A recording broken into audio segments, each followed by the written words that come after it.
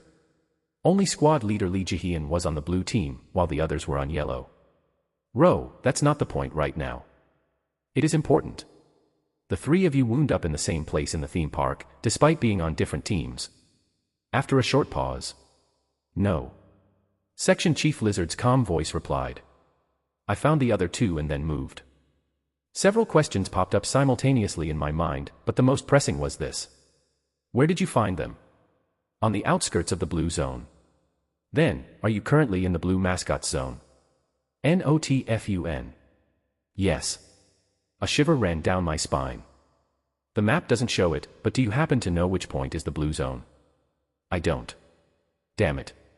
You don't need exact coordinates. Just tell me any nearby attractions, or even which direction. Understood. After a short silence. The west. He got cut off. Squad leader. There was no response. It was likely the time limit on the equipment had expired. And more crucially than that. W West.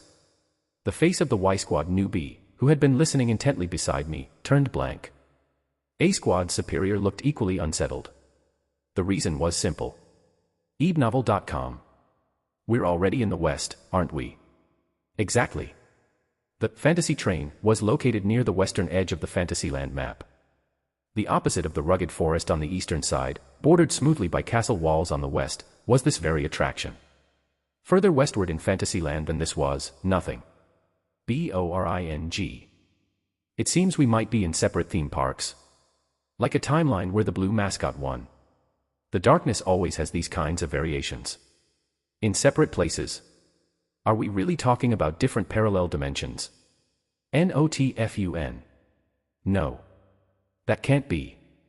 This is a darkness derived from a board game. If we're playing the same game, there's no reason for separate boards. Hey. Shut up. The A Squad superior replied coldly. No matter how much sense you try to make, if it doesn't match reality, just drop it. This isn't speculation, it's deduction. I wanted to convey that there were numerous cases like this, but I knew they wouldn't believe me. Right now, all I needed to do was find the answer. Where exactly is West? Quickly. Think. There has to be an answer. I looked at the Fantasyland color map again. Every visible area was still painted red.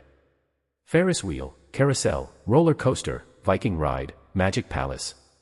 Every single ride was marked with Magic Bunny's red face. Every attraction, wait.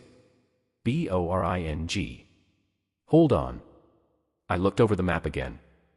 And I realized. I found it. What? A different color zone. It was here. With certainty, I moved forward. Whether they sensed hope or were compelled by my determination, my teammates followed. NOTFUN. We had to move quickly before the mascot noticed us. There was no time to waste, we needed to get out of this attraction immediately. IGNORINGME. Too late. T/N, sorry for disappearing for a bit. I went on a trip and I underestimated how exhausting and time-consuming it would be. I thought I'd still be able to scrounge up some chapters somehow. Anyway, more chapters ahead again. I'll update the other two novels soon too. Chapter 22.1. The four of us bolted out of the exit of the Fantasy Train and ran. Ha, ha. The sounds of desperate panting came from both sides, the kind of breathlessness only achieved when running for your life. It couldn't be helped. The mascots were pouring out. D-I-E. A-ah. Hugh, hook. From every attraction entrance, store, and sign, strange, unsettling bubbles of ooze burst, spewing forth grotesque mascots. They chased after us, mouths peeled back to reveal rows of teeth embedded deep in their innards, giving them a horrifying appearance. Occasionally, their bodies would lurch, and gooey, tentacle-like things would protrude from their drooping ears and arms. Ha ha ha. Ha ha ha. Ha ha ha. Ha ha ha. Ha ha ha. Ha ha ha. The noise was deafening. The theme park music and laughter swirled together, creating a disturbing cacophony all around. It was chaotic, frightening, disorienting, and utterly terrifying. The overwhelming sounds were disorienting, making it hard to think straight. But here. This way. I gritted my teeth, turning in the direction I'd memorized with determination. At that moment. Flick. Squish. The slimy end of a tentacle just barely grazed my head. Hiss. Hook. The hair where the slime touched started to melt, and I caught a whiff of something burning. This is insane. Cold sweat dripped down my back. But my feet didn't stop moving. They couldn't. Stopping would mean the end. I'd die. Or worse, I had a gut feeling I'd end up in an even more horrifying state. The only relief was that the destination was close. Even the researcher, instead of whining, was drooling as he ran in desperation. Boring. Get away. Get away. Shut your mouth. The butterfly mask shouted. She looked like she wanted to throw the researcher to buy time but couldn't bring herself to do it. It was understandable. They're too close. The mascots swarming toward us were multiplying like crazy, and now, some of them were getting alarmingly close. And they were fast. Faster than humans. Damn, damn, damn. In the moment that terror gripped me. Ugh. Someone got caught. Ugh. The guy in the cow mask went down. Fuck. Without even looking back, I managed to flip a coin in my pocket to summon the glove. Then I tossed a few 501 coins to create a semi-transparent shadow hand in midair. Whoosh.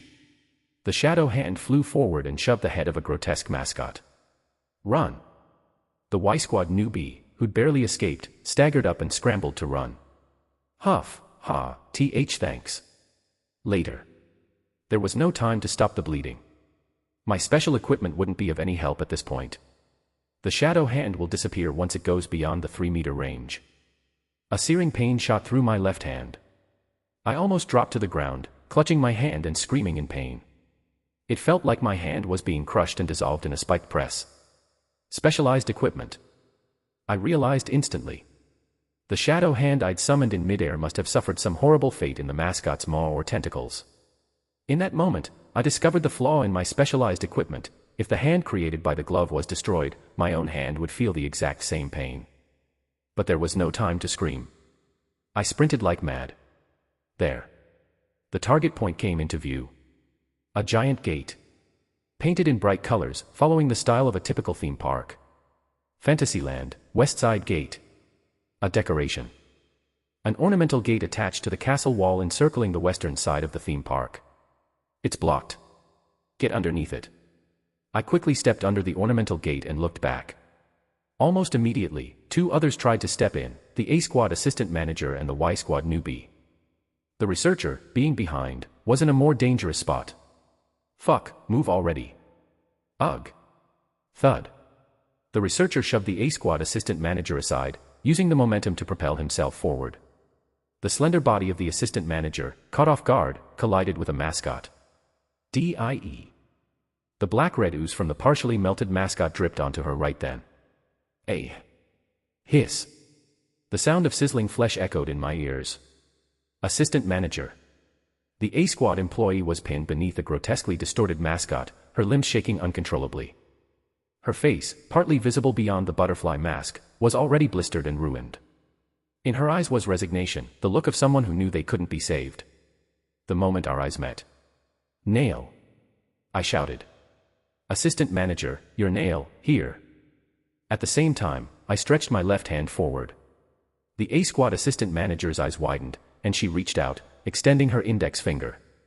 Ping. The nail shot out, embedding itself in the center of my palm. But I didn't flinch. It already hurt like hell before. Ignoring the pain, I gripped the nail tightly, pulling her towards me. Whoosh. With a short, abrupt noise, the butterfly-masked body was yanked forward, barely missing the snapping jaws and oozing slime from the mascots. Ha, ha. Huff, huff. We collapsed under the archway, gasping for breath. Right in front of us, countless rabbit mascots, oozing like they were crying blood, stared blankly with empty eyes, frozen in place as if held back by an invisible barrier. Gah. It looked as if an invisible wall had stopped them in their tracks. Cheerful theme park user guide, applicable up to exploration record number 64. 5. Enjoy the various zones. Has the appearance of the mascot or the attraction color changed? You're in a new zone now. Unfortunately, mascots from other zones can't exist in the new zone. Say goodbye warmly. Chapter 22.2. I looked down at the ground. The bricks are a different color. As if by magic, 2 white brick lines were under the decorative archway. The mascots couldn't cross from the red brick floor beyond. Boring. I glanced down at my admission ticket. Cheerful, Fantasyland admission ticket. Not fun. The voice faded away. The mascots clustered in front of us stood perfectly still, and then, in a blink, vanished. The sound of our gasping breaths filled the now silent air.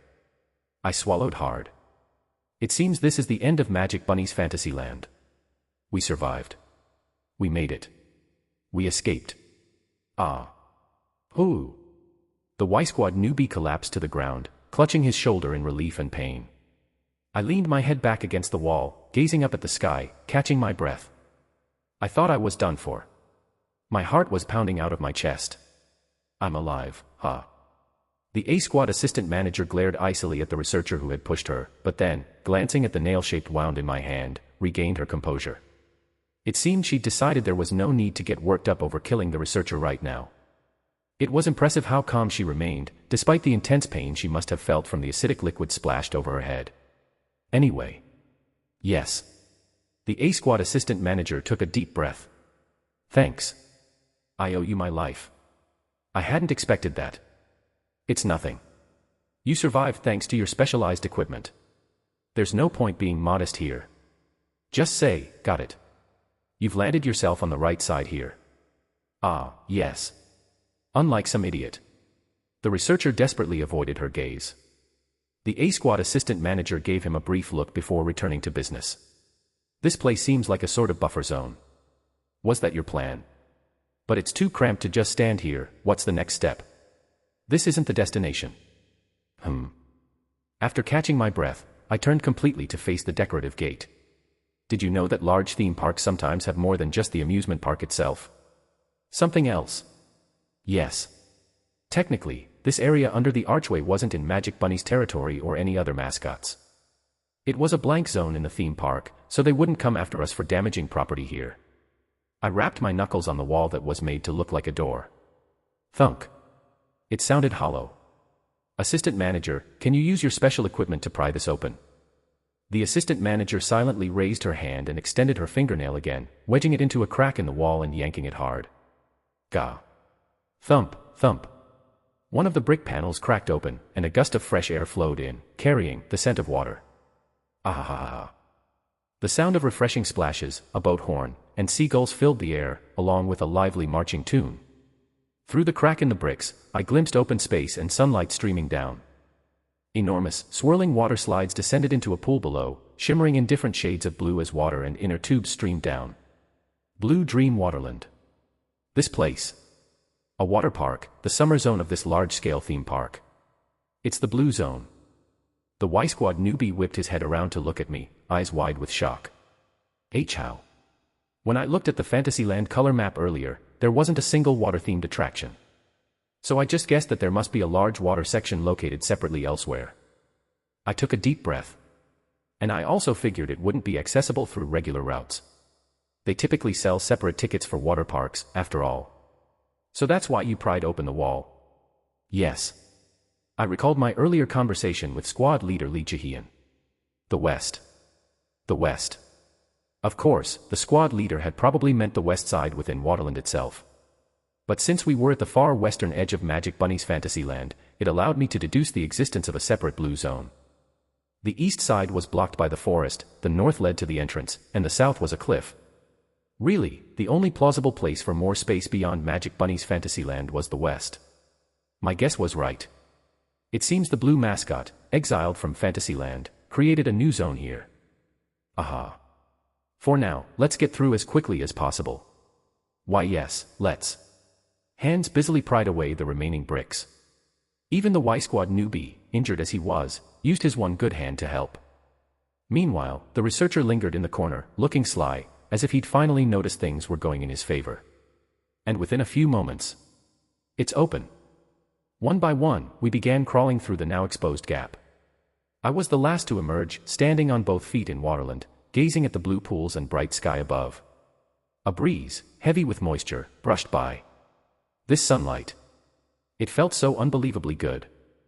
And as I stood, momentarily feeling a strange sense of liberation, I spotted people waving and running toward us from afar. freewebnovel.cm. Row. The members of D Squad. Are you all right? Assistant manager. The D Squad members bustled over, each carrying some bulky load, likely inner tubes or other gear. Relief surged through me, perhaps from the familiarity of seeing the people I'd been working with for the past month. "How have you all been?" I greeted them happily and stepped forward, wondering if I should help take some of the load off the squad leader's shoulder, as any proactive newbie would. Wait. That's a person. It wasn't equipment. Hanging limply off the lizard squad leader's shoulder was a human body. A casualty. Looking closer, I realized the person wore a teal duck mask. It was the A Squad leader. No. Chapter 23.1. After barely escaping the deranged red mascot zone, we finally made it to the blue zone. That's where D Squad was waiting for us, with A Squad's leader hanging limply over Section Chief Lee's shoulder. I managed to ask. Section Chief, is that a corpse on your shoulder?" "Oh, she's just unconscious." He was moving her somewhere safe. Just as I started to feel relieved and the sense of familiarity returned, D Squad's assistant manager pointed her thumb at a large inner tube they'd been dragging with the supervisor. "The corpse is over there." Seeing them haul a body shoved into a tube really added a new level of horror. We wrapped it up well, but some parts were broken off. "Please, spare me the details." No, seriously, it was horrific. "Ugh," Supervisor Park shuddered. "Ro, you better be careful. The mascots here act like some kind of righteous enforcers," Assistant Manager Un quipped. Here's how it was explained. The mascots in this zone absolutely despise violence between team members. So, in typical A Squad fashion, the assistant manager with the praying mantis mask decided to run a little experiment. While riding the first attraction, he kept forcing the Y Squad employees into dangerous positions for laughs, telling them to unbuckle their seatbelts, stand up, sing along, or even do a handstand on the track. 3 Y Squad members died that way. The last one begged for mercy through tears, but he didn't even blink. It was revolting. It seemed that feeling was shared by more than just the survivors. Assistant Manager Un scowled. When we got off the ride, the mascot was waiting for him, just standing there and calling him a naughty child. And then she spared me the details, thank heavens. I thought I was going to vomit. Well, I mean, honestly, he had it coming, even if the chief disagreed with those methods, Supervisor Park said, glancing over at the limp body of A Squad's leader on the section chief's shoulder. "By the way, why exactly did she pass out?" I asked, still a bit puzzled. "Well, our squad leader here, Wait a minute. No way. See, she pushed us a bit hard, trying to save her subordinate somehow. And it got a little excessive, so the chief just knocked her out. Hey. We're all going to agree she passed out from high blood pressure, so keep your mouth shut, Ro." "Yes, I'll take it to the grave." "Oh, and if you're wondering why Y Squad got treated that way, I already heard. From that person over there." I discreetly nodded toward the assistant manager in the butterfly mask. Seeing that I already knew, Supervisor Park seemed a bit more at ease, as if glad to skip such a dark topic. "Anyway, how are your team members doing?" I quickly checked on the cow mask with the injured shoulder and the butterfly mask with the blistered face. "Some of them need first aid. Could we get some help?" "Yes." Suddenly, Section Chief Lee unceremoniously dropped the unconscious A Squad leader from his shoulder onto the ground. Then, he started shaking her shoulder. Wait, Chief." After shaking A Squad's leader awake, the Section Chief said with a calm face. "Section Chief CO, there are employees here in need of treatment." What? Looking dazed at first, the A Squad's leader pointed a shaky finger at Section Chief Lee as realization hit her. You. Yes. How could you do that to Assistant Manager Lee? The one with the praying mantis mask. He's deceased. And while he was dying, what were you doing? We waited until he passed, then retrieved the body and moved on to the next attraction. Oh, dear Lord. A Squad's leader was at a loss for words, her expression one of disbelief, before finally managing to stammer out a response.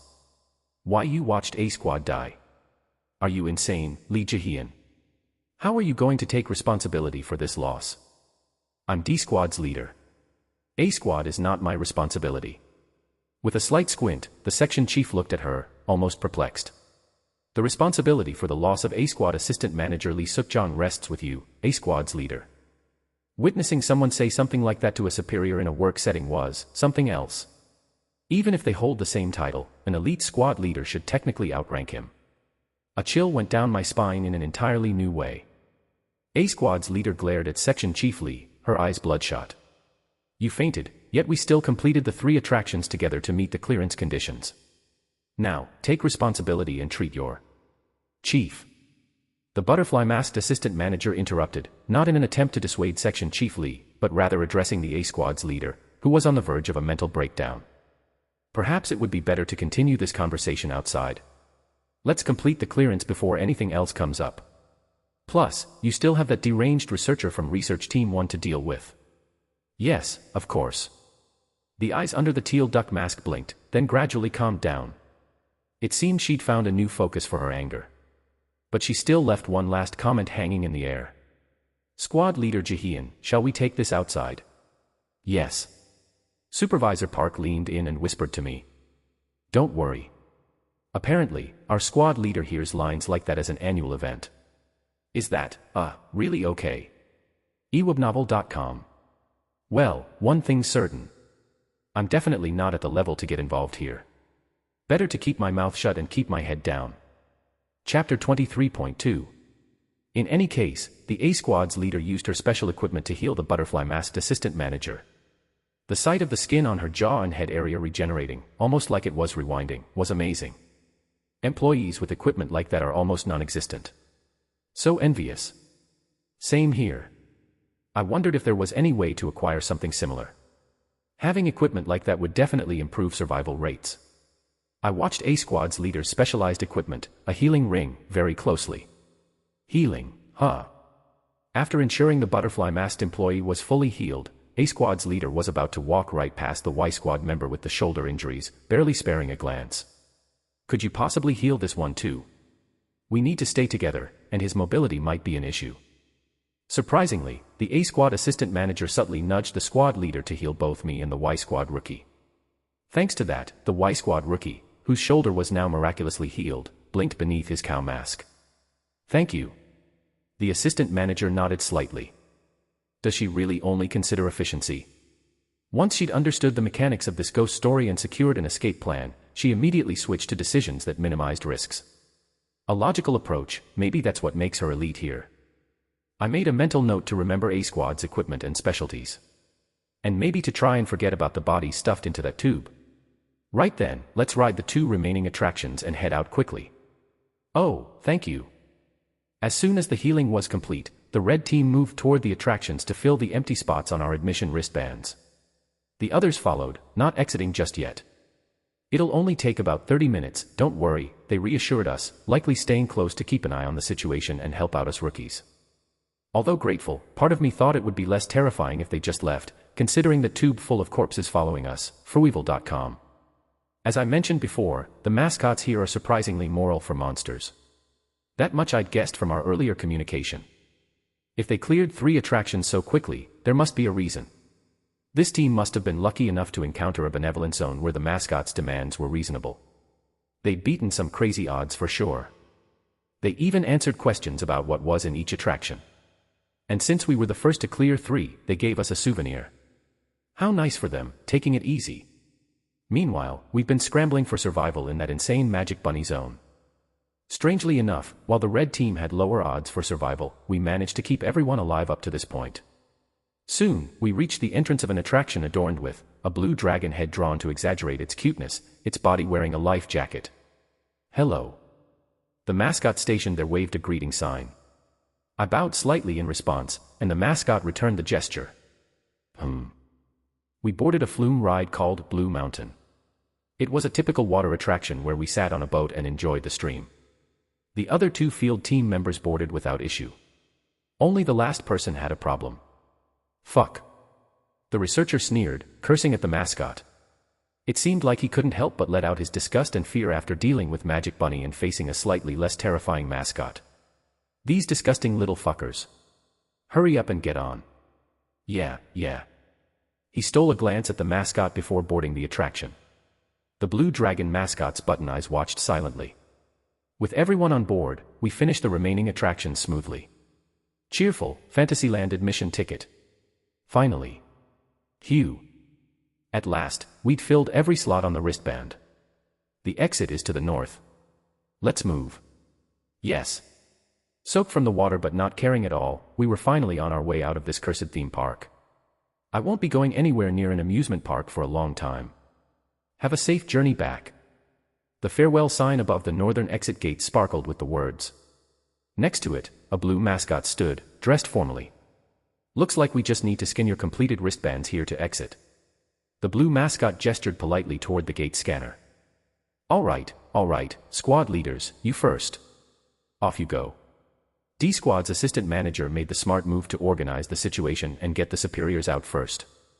People began to exit one by one, and as it came time for the assistants and other staff to leave. All right then, assistant manager Jean, after you. Move.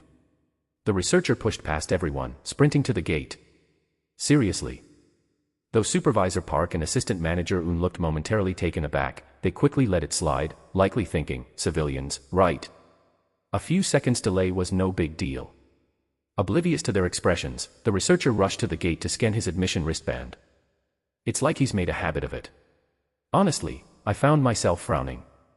Badchild. Huh. The researcher turned his head. A blue dragon mascot held his wristband with one claw, crumpling it. You. Snap. Areabadchild. Ryup. Arentyyou. The band broke. Snap. He stared blankly at the torn wristband pieces on the floor, seeming not to comprehend. Then. Ayaha. Agake.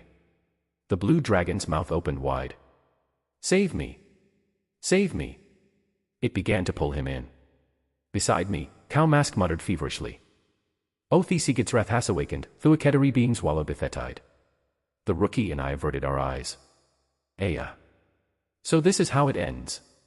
When moving to another zone, the previous zone's aggro mascot stops pursuing you. But the consequences of one's actions follow. Cheerful Theme Park User Guide, applicable up to Exploration Record number 64. 6. Remember, the theme park is a shared space. Please follow proper etiquette and manners when using public facilities. Countless eyes are watching you, and no one forgets anything. Hey, there's a mascot right behind you. All mascots in the Cheerful Theme Park know what you've done. That includes everything the researcher did. Fuck, move already. Pushing A-Squad's assistant manager into the line of attack to escape the red mascot earlier. Maybe they were willing to overlook it, considering the extreme situation. The problem was, he did the same thing twice. It's karma. The researcher's screams turned into wails. That bastard tried to kill me too. Why just me? Why just me? You trash, you. That's right. But A-Squad's assistant manager never went through with it. She listened to reason. But you didn't. Even I, as someone who's practically a member of the Cowards Club, thought he had this coming. Save me.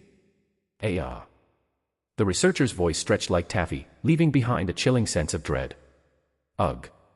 My cowardly heart reacted instinctively, making me flinch, but... Don't. A-Squad's employee grabbed my arm, holding it down. You can't save him. Not that I'd even considered trying. So I remained quiet. Soon the screams faded, and the unsettling atmosphere around us dissipated. When I looked up, the blue dragon mascot stood there, as polite and composed as before. You'd never believe it had just killed someone. Somehow, that made it all the more disturbing. The standards are stricter than I thought. As expected from a ghost story setting, this mascot seemed to have its own code, beyond just refusing to harm teammates. I'll tread carefully from here on out. Let's try exiting again. Yes. One by one, the remaining people filed out. Let's take a look outside. I gave up and let the superiors go first. After seeing my fellow coward through the gate, I stood by the exit next to the blue dragon mascot. The dragon, cutely stylized with round eyes, looked directly at me. Could you, not stare? This is terrifying enough. It's nerve-wracking being the last one here, and I'm trying my best to keep my nerves in check. Then. Goodchild. Was it trying to reassure me? Unlike before, the mascot's voice didn't sound eerie. Maybe they're willing to overlook the damaged property. Thank goodness. Thank you. I nodded and tried to walk past. But the mascot moved to block my path. GOODKIDSGET. AGIFT. The blue dragon reached out, gently touching my wristband. Cheerful, Fantasyland admission ticket. The wristband warmed slightly, and as the mascot released it. Cheerful, Fantasyland membership. The text had changed. LETSPLAY. FOREVER. Chapter 24.1. I broke out in a cold sweat as I stared at the wristband. Cheerful, Fantasyland membership. But the words that had changed from admission ticket to membership didn't revert, and the material that had become oddly luxurious and ornate remained the same. Oh, okay. It's an unexpected situation, but what I have to do hasn't changed. Scan the wristband at the gate and leave. Membership or whatever, I just won't come back. Thank you. I swallowed hard. I'd like to go home now. The blue mascot tilted its head slightly to the side. I stepped toward the gate scanner to scan my wristband. But the mascot blocked my way. Please. Why are you doing this? I felt like crying. I'm not as much of a good kid as you think. GOODKID. CORRECT. The blue mascot's claw gently, ever so softly, covered my wristband. And a voice resonated. To one who knows honor. You are worthy. Ugh. A cough burst from my mouth. It was blood. What just happened? Could it be because the ticket changed to a membership? The blue dragon mascot seemed flustered as I spat out blood, fidgeting anxiously, and then pulled something out from its pocket and offered it to me. Blue soda churros. It seemed to be a snack sold inside the theme park. Thank you. Yeah. I'm definitely not eating that. But I'd like to take it home and eat it. PLAY. MORE. The mascot was insistent. To the point that it turned off the gate machine. Click. The lights went out at the north exit, and the shutter came down. I stared blankly at the scene. Going this far? I couldn't grasp what was happening at all. But I didn't make the foolish move of arguing. I might end up like the researcher. I definitely wanted to avoid that. For now. I'm not in immediate mortal danger here. Let's find an alternative. I stepped back from the gate. As I ran off, the blue mascot kept watching me. Driving me crazy. I went into the water park's locker room and collapsed onto a bench. I'm scared to death. What is going on? To sum up, the mascot suddenly called me a good kid, handed me a membership, and closed the gate shutter. In other words, I'm trapped here. Trapped. Wait, but what's with this good kid thing anyway? The researcher was a bad kid, and I'm a good kid. Is it because I saved my teammates a few times? Yeah. That's the most plausible reason. By chance, I did help people in dangerous situations a few times. So as a reward, they're letting me play in the theme park forever. This is driving me nuts. This is inside a B-class creepypasta. No matter how friendly and seemingly safe that mascot appears, it means I don't know when or where some dangerous and bizarre, crazy thing might happen. Besides, there's no exploration record of anyone staying more than 24 hours. Once it goes over 24 hours, it means everyone dies or disappears. Even if I interpret it optimistically and think that since the admission ticket is a one-day pass, and I'm a member now so I might be okay, the most crucial thing here is that I have no information. Shit. I racked my brain, feeling like I wanted to bite my tongue. Maybe due to the fatigue of the past few hours, my thinking was sluggish. What can I do? I can't win against the mascot in a fight. I can't sneak in and turn on the gate machine. And I used up all my coins earlier. In a hurry, seeing Y-Squad rookie Jang Hyoen fall, I threw whatever I could grab, which was a blunder. I pressed my fingers against my eyelids. I don't have a button to communicate with the people outside, so I can't expect help from D-Squad. The items I have are the smiley sticker. It's not something to use when the problem is that their favorability is already too high. It's the same with the 2x potion or 0.5x cookie. They only have meaning if there's an effect to synergize with. Do I really have nothing? The more I worried, the deeper I seemed to sink. As I was sinking into gloom, a light flickered above my head. Dark Exploration Records Real Merch Box. New merch unlocked. It's the black notepad, the merch box. Please. Without even taking a breath, I pressed it immediately. Is this a lifeline? No, anything would do. I needed even the smallest hint, anything. Thud. Merch dropped out. I picked up the item wrapped transparently in plastic. It was small enough to fit in my palm and fluffy. A plush doll. Dark Exploration Records / Daydream Inc. Good friend. It's your cute animal doll. It will always be with you and protect you. Always. Product description on the packaging. From the Cheerful Theme Park gift shop. Ah. I recalled the phrase on the board game box. Be the first team to ride all 3 fantasy attractions with your teammates and win spectacular prizes. In the Cheerful Theme Park, the team that rode all 3 attractions the fastest could take one of various items from the gift shop as a prize. Come to think of it, the supervisor park mentioned earlier that they received a prize. And of course, the theme park gift shop in the ghost story often had bizarre items mixed in. There was even an exploration record that sorted the list of prizes people had taken. And this was one of the most famous items among them. Good friend. In the original story, it was a plush doll small enough to fit into a child's arms, but as merch, it was reborn as a small keychain-sized doll that fit into my hand. So the unlock requirement for this merch was to be a participant in the Cheerful Theme Park. Unless you were someone who had visited the theme park, it was just a plush doll with no function, but since I had used up all my admission tickets, it seems I unlocked the requirement. And the ability of this plush doll is a strange item that invites someone from the other world, allowing a part of their spirit to dwell in the doll and become your friend. It rarely appears in the gift shop of the Cheerful Theme Park. For detailed invitation records, refer below. Chapter 24.2. This is it. Under normal circumstances, I would have thought it through carefully and set up safety measures before attempting. Inviting someone from the other world, it's the perfect description for the start of a creepypasta. But I don't have the time or leisure for that now. Let's try it. Because I desperately need the advice of someone who understands the workings of creepypastas. I took out my smartphone, equipped with the memorial grip, and opened the Good Friend tab in the Dark Exploration Records app. The required items are as follows. Materials for the invitation. Matches, or a lighter. 100 milliliters of water. 1 tablespoon of salt. A coin, clean. An item related to a friend. And a quiet place. This locker room is perfect, frubnov.com. Outside is noisy with water sounds and music, so this is the best place. I can somehow get a lighter, water, and salt inside this theme park, whether by stealing or requesting from a shop. The problem is the next 2 items. A coin, clean. An item related to a friend. I have no coins left. I used them all. And the item related to a friend. Actually, it's included to enhance the fun of the creepypasta. If you put in a fairy tale book, a monster from that story motif would come. What should I do to make it as safe as possible? No, I was reluctant to offer something from this theme park as an item related to a friend. Isn't this place itself already a creepypasta? In the end, after much deliberation, I settled on 2 items. Hoping that this substitution would work. And after a while.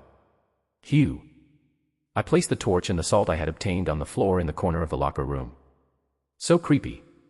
I got them all from a snack truck. I saw they were selling a menu item called roasted marshmallows, so I thought maybe, and they had both. They gave them to me for free when they saw my membership. Rather than making me happy, it felt even more ominous. I wiped my mouth and reopened my smartphone. I had to start quickly. Invitation ritual. 1. On a smooth floor, dip your finger in water and draw a hexagram using the enclosed design. 2. Place the good friend in the exact center of the hexagram. 3. Place the coin on the belly of the good friend.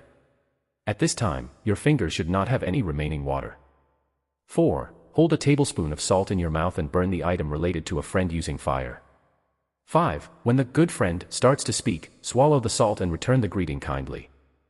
If the coin has disappeared, the ritual was successful. You have met a reliable friend. Always keep them close and cherish them. If you cannot swallow the salt, taste strange. Turns to ash, or if blood comes out. Run away. Hugh. First, I drew a hexagram on the marble floor of the locker room, exactly like the image. It was a bit complex but not too difficult. It's shining strangely. However, the completed hexagram was excessively smooth, its surface gleaming without any smudges. After thoroughly wiping the moisture off my fingers on the hem of my clothes, I picked up the good friend keychain with trembling hands and placed it in the exact center of the hexagram. Of all things, it's a rabbit doll. I felt uneasy, but remembering that I bought it thinking it was cute at the pop-up store made me feel a bit better. And for the coin. This one. I placed the item I had, the silver serpent coin, on top of it. This is technically a coin, right? I thought that rather than obtaining one from this ghost story, it might be safer to use an item from the alien shop from the plane of reality. Considering its price, it seemed to be a fairly valuable item, so I was convincing myself that it might even have a better effect. Then, after putting the salt in my mouth, finally. An item related to a friend. This also had to be something that didn't belong to this ghost story. That is, myself. I loosened my necktie. If it's my own item, it certainly doesn't belong here. A friend related to a necktie. I don't know who it might be, but it's better than something like a kitchen knife. I lit the torch. And brought it to the end of the necktie. Whoosh. Like magic, the flame flared up fiercely, casting a shadow over the plush doll on the hexagram. The shadow wavered. It wavered more. And more. Before I knew it, the surroundings had grown dark. All I could see was the flame consuming my necktie, the hexagram reflecting that light, and the plush doll at its center. Flicker. Flicker. My hazy mind didn't melt away. Instead, the salt in my mouth melted with its salty taste, numbing my tongue. Amidst that. Flicker. Flicker. The mouth of the good friend hugging the coin opened. Behold. I am the owner of a million masks, the lord of chaos, the pinnacle of madness, the dream of pleasure and play, the instigator of war, the father of science, the low-lying quadruped beast. It's too loud. It feels like my head is being shaken violently. I want to cover my ears, but I have no free hands. I'm holding the necktie and the torch. What is this? The desire of the crawling ones, the lord of stars, the abyss of illusion, the mouth of wisdom, the roar of impulse, the dark side of the moon. The plush doll in the center of the hexagram is convulsing. In the middle, a silvery round object is burning away. The silver serpent coin. Did I use the wrong coin?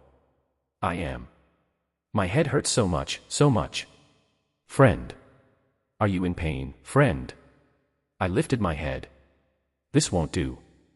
A gentle and soft voice flowed through the good friend. You must not be in pain. The flickering subsided. As the necktie burned away, the fire extinguished. The coin that had been on top of the convulsing rabbit doll had disappeared at some point. So had the moisture used to draw the hexagram. Silence. I swallowed the salt, looking at the good friend lying motionless. But no sound could be heard. Don't tell me. Did it fail? Mr. Roe dear. A cheerful and pleasant voice echoed. But. Mr. Roe dear. It's a familiar voice. Before I knew it, I responded. Mr. Host. Ah, so it is you, Mr. Roe dear. Tuesday quiz show. The voice of the TV-headed host who conducted the live broadcast in that ghost story was coming from the doll. Nice to meet you, my friend. Chapter 25.1. In a corner of the locker room within the theme park's creepypasta, a small plush doll moved its limbs and spoke. At first glance, it would be a life-threatening situation. Except that I created this situation. Friend. The plush doll convulsed atop the now-vanished hexagram. Ah. It was then that I realized that I had succeeded in inviting the good friend into the doll. The problem was that the one invited was someone I knew, no, a known monster. Mr. Host. The monster with a TV head who was conducting the Tuesday quiz show in the creepypasta. I hope you join the crew of my new talk show as well, Mr. Roe dear. I swallowed hard, recalling the last scene of escaping from that crazy creepypasta. Nice to meet you, Mr. Host. Have you been well? Haha, nice to meet you too. I remember you shining in the quiz show, Mr. Roe dear. Have you been well? Silence. Well. I don't really remember. Right. I've been well. I've been conducting the talk show, yes. The voice coming from the plush doll faded somewhat, then regained strength and friendliness. The important thing is that we have met again. Yes. It felt as though the overwhelming supernatural pressure and fear were being pressed down softly before erupting. Because it's a good friend. It seems that the plush doll and the ritual are playing some sort of controlling role. Still, I have to be careful. Mr. Host. I have a question. Feel free to speak, friend. Oh, by the way, that kind of title between friends is a bit awkward. Just call me Braun, Mr. Roe dear. Let's drop the stiff formalities. Right. Yes. Braun. Yeah. Even a TV-headed monster living in a creepypasta has a name. Anyway, the main point was urgent now. I spoke as politely as possible. Actually, I'm trying to leave the theme park now, but I can't find the way out. Goodness. Theme parks are famous for their complicated structures and confusing paths. Don't worry. I'm very good at finding my way. I'm not lost, but the mascots are blocking the exit gate. The plush doll was silent for a moment, as if speechless. It's a unique situation, isn't it? A pretty human-like reaction. freewebnovel.com. I briefly summarized the structure of this theme park and what had happened, including the teams and zones divided by color, and the out-of-control mascots. The plush doll lying on the floor folded its arms. These mascots are really diva-like. Such conspicuously rambunctious beings exist in the broadcasting industry too. But one that hasn't appeared is bothering me. A mascot that hasn't appeared? I reflexively thought. Are you talking about the yellow mascot? The last mascot, only mentioned in attractions, with no trace. Exactly. The yellow flower, isn't it? Do you know where he is? Right. Since I found the blue mascot zone, the yellow mascot zone must be somewhere. If I find the place and go to that gate. He must already be dead, though. Pardon. The yellow mascot. Isn't there a space like a botanical garden or greenhouse garden? Because it's a flower. Oh, Mr. Roe dear, you probably already know. The kind voice whispered. Didn't you say it clearly yourself? You said the yellow team also woke up on the outskirts of the blue zone. If there was a yellow zone, the yellow team would have woken up there. Wasn't that the promise? That's right. The rule is that you wake up in the zone of the color you get. But the yellow team didn't. Because, maybe there really is no yellow zone. I mulled it over. And after a moment, I opened my mouth. I realized what I need to do. I need to check. Oh, what is it? Together. The plush doll struggled as if trying to get up, but couldn't balance and fell flat. Ahem, Mr. Roe dear, could you help me get up? I cautiously approached and gently lifted the good friend keychain with one hand. It felt a warmth like body heat. It's hard to maintain your balance. It might take a little time to adjust, but don't worry. I'm a very capable being. How dignified. After pondering, I put the plush doll into the front pocket of my suit. The plush doll exaggeratedly raised one hand. All right, let's go. But, where are we going? It's a place that can guide the way. A place that's definitely in a large public facility, one of those essential spots. It's the information booth. Of course, there were exploration records noting that the cheerful theme park also had information booths. Most typical amusement parks are fully equipped with them. The problem is that they weren't functioning properly. They did inform us of the locations of some nearby attractions. But when the requests were a bit complicated or required physical items, this happened. The information mascot raised a members only sign. It means that having just an admission ticket isn't enough. Although they treated us as customers, it was meant to create a spooky atmosphere by implying that this place wasn't originally meant for us. Fortunately, I have a membership band on my wrist. In fact, as soon as the admission ticket was changed to a membership, I recalled several exploration records related to members only. Special souvenir shops, restaurants, and separate attraction entrances that allow entry without waiting in line. But there was a clear reason why I tried to avoid them as much as possible. Because I have to interact with the mascots. Because if I interacted with the crazy mascot who closed the gate without any information, I could trigger some horrific outcome. Just thinking about it makes me dizzy. But now that I had a monster friend who would act as a crisis alarm, I decided to give it a try. Chapter 25.2. Braun. If the person I'm talking to seems upset or might harm me, could you let me know? Of course. It's not a difficult task. The plush doll cheerfully replied, then quickly came up with a few hand signals we could use. It was indeed a quick response befitting someone in mass media. And after a short while. Over there. Oh, it looks pretty convincing. I approached the information booth, hearing the good friend talking. The booth was made of opaque blue glass and a white screen. As I got closer, the screen opened, revealing the face of a blue mascot. It was the blue dragon in uniform. Fewen.com. Hello. I'd like to see a map of this place.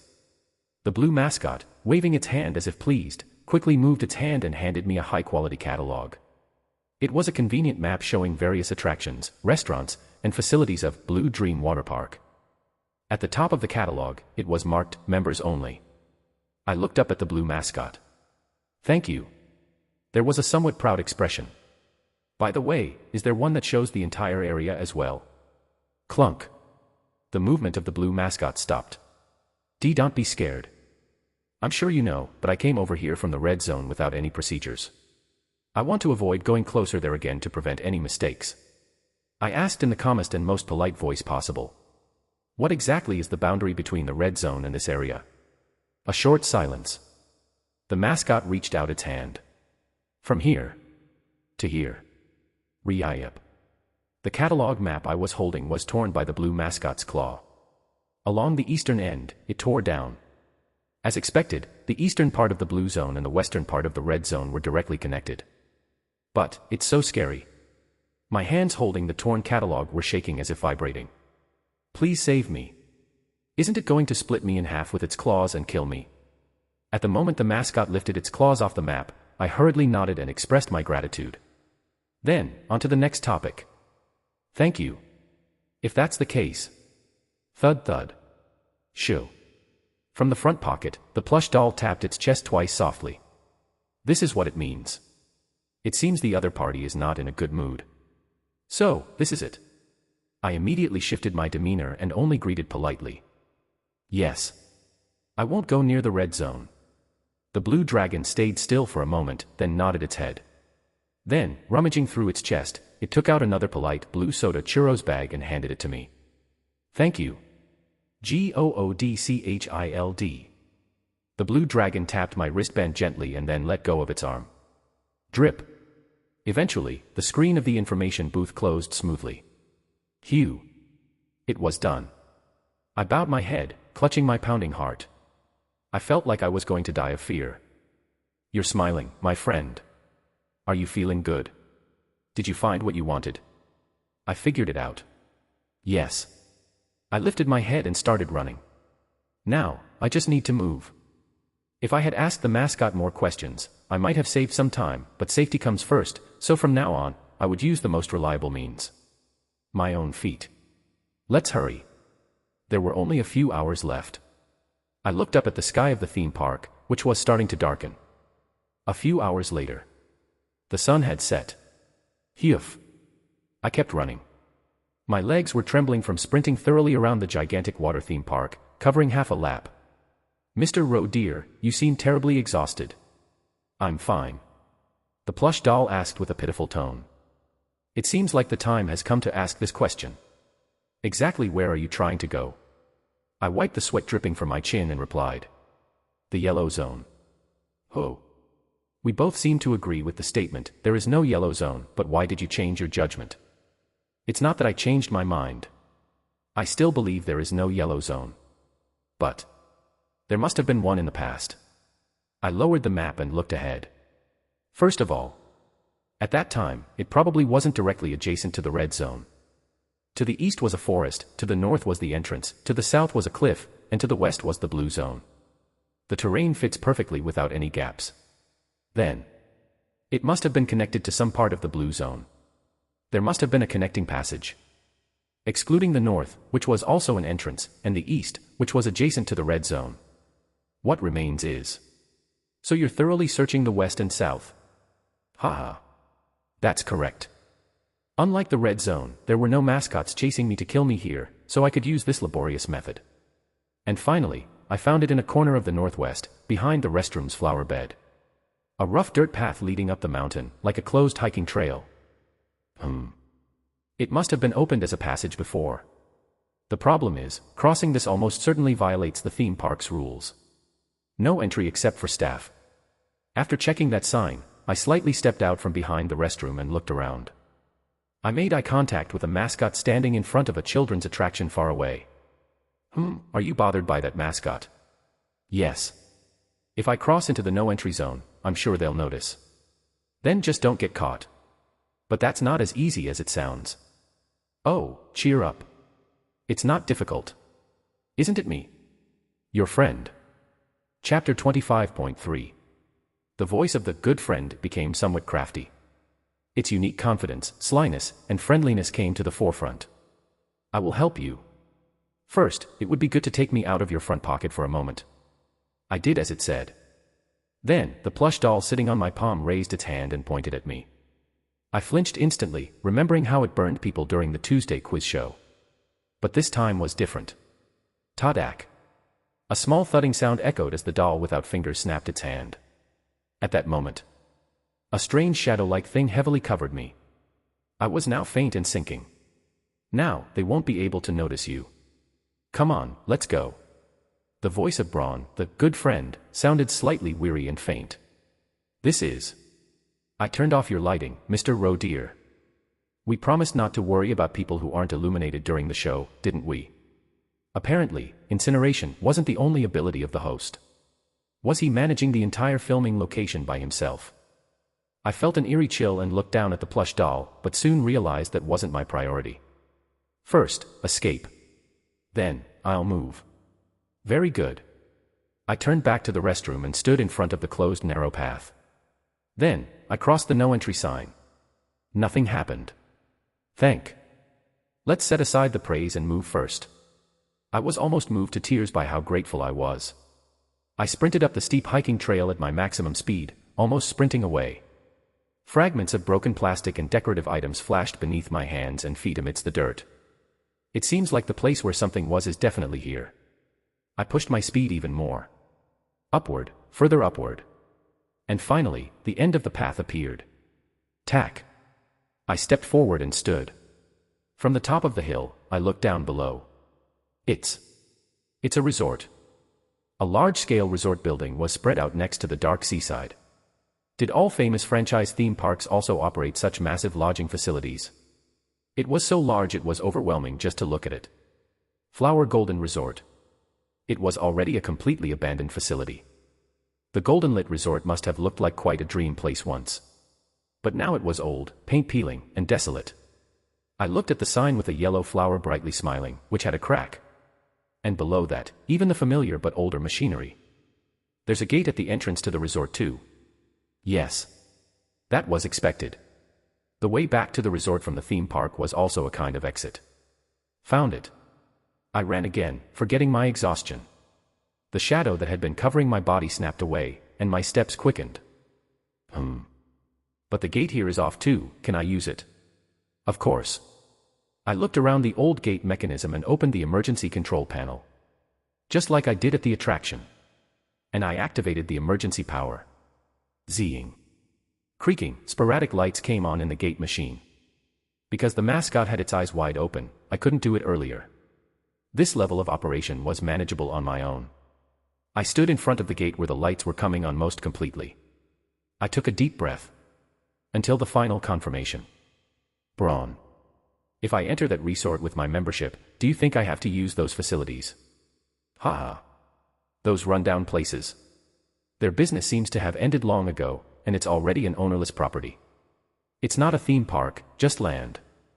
Thank you for the sharp and accurate assessment, friend. I immediately brought my membership to the gate. Click. The old gate machine read my membership. Ding. The device's lights flickered. Goodbye.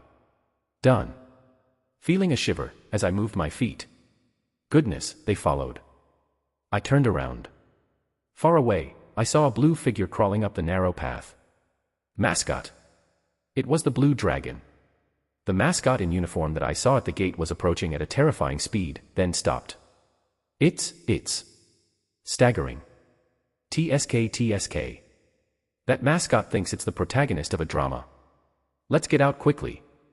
I felt uneasy. This is completely a foreshadowing of revenge. There's nothing good about being hated by a being from a creepypasta, right? I thought and rummaged through my pocket, finding something that was still left. Alice's picnic set, cookie. It was this flat cookie item that I had never used before. I lightly threw the paper-wrapped cookie at the mascot. Mr. Rowe dear, you are excessively kind. No. Anyway, I gave it to you, dragon. As I confirmed that the mascot received the cookie in its hand, I crossed the gate. Goodchild. I escaped from the creepypasta. Amidst the world swirling around, I heard the faint voice of the good friend. Now I'm getting strength. I feel like I can move. I opened my eyes. I realized I was sitting in the conference room of Research Team 1 on the 17th floor, empty and dark, right in the middle of Seoul. I survived. I succeeded in escaping. Ha! Feeling an overwhelming sense of liberation stretching to the tips of my hair, I immediately stood up from my seat.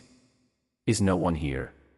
A few hours had passed, so it seemed everyone had moved from the conference room. I thought of calling to let them know I had escaped. Huh?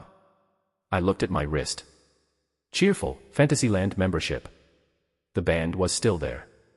What is this? And then it began to burn. In an instant, the form of the admission ticket disappeared. But something remained.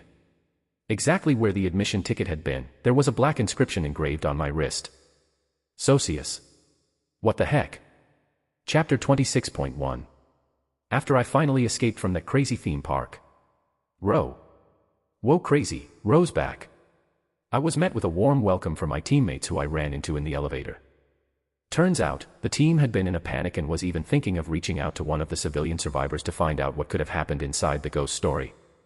We were just trying to get some insight from them. Anyway, it's a relief you made it out safely.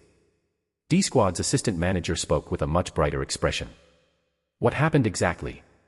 Why were you late? Before answering, I deliberately raised my hand so my wrist faced outward, massaging the back of my neck so they could clearly see the burn mark left by the membership. Socius. Row. Oh, sorry. Just, really tired for a moment. Ah. Both Assistant Manager Un and Supervisor Park just nodded, acknowledging that after all that hellish ordeal, it made sense. That's when I realized. They can't see it. No reaction. That tattoo isn't visible to them. Not a great sign. After a short pause, I decided to speak. The reason I was late, well, actually, the power to the exit gate went out right in front of me. I waited, but when it didn't come back on, I had to find another way out. Huh. I deliberately left out the part where the regular admission band turned into a membership band. In this bizarre ghost story company, it wouldn't be wise to mention that something weird has attached itself to me. Let's also leave out the part about the talking plush doll. But aside from that, I explained everything in detail, so there shouldn't be any issues with recording the exploration logs and creating the manual. Wait a minute. So, you went to the yellow zone, but the gate there was off too, so you manually turned it back on. By rewiring the circuit box. Yes. What are you? I'm just an ordinary roe deer. Right, I guess. In any case, the atmosphere lightened significantly. Your points will be credited tomorrow. Don't be surprised, I heard the total might be close to 10,000 points this time. Awesome, right. Actually, the points they'd get would be lower since I made it out alive. The two superiors who seemed so busy worrying about my survival that they hadn't even had time to wash yet looked at me and grinned. Honestly, I felt kind of grateful. It was even a bit touching, a warmth too good for this company. But someone was missing. Come to think of it, where's the squad leader? Assistant Manager Un averted her gaze. He got called by the team leader. It'll be fine. He'll just get scolded a bit. Honestly, if we're talking about the A-Squad's Mantis Mask, isn't it like he practically did that to himself? Well, it did seem like Squad Leader Lee got on the wrong side of the A-Squad's leader. I remembered the teal duck mask glaring daggers at him. Even Supervisor Park was whispering now. Assistant Manager, is that actually true? What? That our squad leader has enough qualifications for the elite team but keeps getting held back in D-Squad because of his personality. Oh. It's probably true. Assistant Manager Un crossed her arms. But he's been like that his whole life, so people just let him be. It does seem like God is fair, considering that face with that personality. Shoo. He's a good superior. A lizard face with a lizard personality. Well, I could now somewhat understand and agree that he was indeed a decent superior. Especially since I'd just seen the worst kind of boss up close. And about Research Team 1's Section Chief. The head of Research Team 1, Kwok Jae-kang, who had impulsively thrown his squad member into a ghost story and eventually got him killed. He really crossed the line. Apparently, he's now arguing that he was so startled himself that he accidentally sacrificed the researcher as a pawn. Even though anyone could tell it was intentional. Everyone from the exploration team present at that scene would remember it wasn't the case. The problem is, there isn't anyone willing to testify strongly for the deceased, gambling-addicted researcher. Just look at the state of our outspoken superiors. The A Squad's leader is totally fixated on our D Squad's leader, so much that she doesn't even care about Research Team 1's section chief. The expectation was that things would just get swept under the rug, with maybe a slight pay cut as the only consequence. Since this is a company where employees' lives are valued based on their performance, it didn't look like a department head would face serious disciplinary action over the accidental death of an expendable employee. Is this why Kwok Jae-kang, the researcher, kept showing up in the dark exploration records? One wrong move and he'd be in deep trouble, but he seemed to be crafty enough to avoid it each time, slithering away like a snake. The Team D superiors clicked their tongues, saying that some of the creepy rumors about Kwok Jae-kang must have been true. I hate the thought of having to keep working with that guy, but since he threw a fit this time, he might calm down a bit until the next quarter. Right. If he hadn't, he would have been fired by now. It was exactly the kind of complacency expected in a company where employees risked their lives for ghost stories. I agree to some extent, but, honestly, it felt like Kwok Jae-kang wasn't just trying to kill his own researcher but all of us. The researcher was just a pawn in his chaos. But thanks to everyone's safe escape, that part got blurred, leaving things a bit murky. I'll have to keep an eye on him going forward. I resolved to thoroughly check the Dark Exploration Records wiki page where Kwok Jae-kang was mentioned. Phew, what a long day. Seriously. The conversation died down. Since squad leader Lee Jae-hyun's return was uncertain, we got permission to go home for the day. Assistant manager Eun grinned. There's nothing more to do. You haven't been reported as missing yet.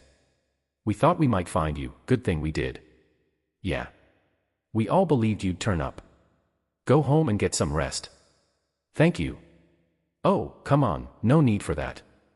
With their parting words, look forward to those points tomorrow, I said goodbye to my superiors. I returned to Research Team 1's office to gather my things and started heading home. And along the way, I met a familiar face. Jang Hyo-woon.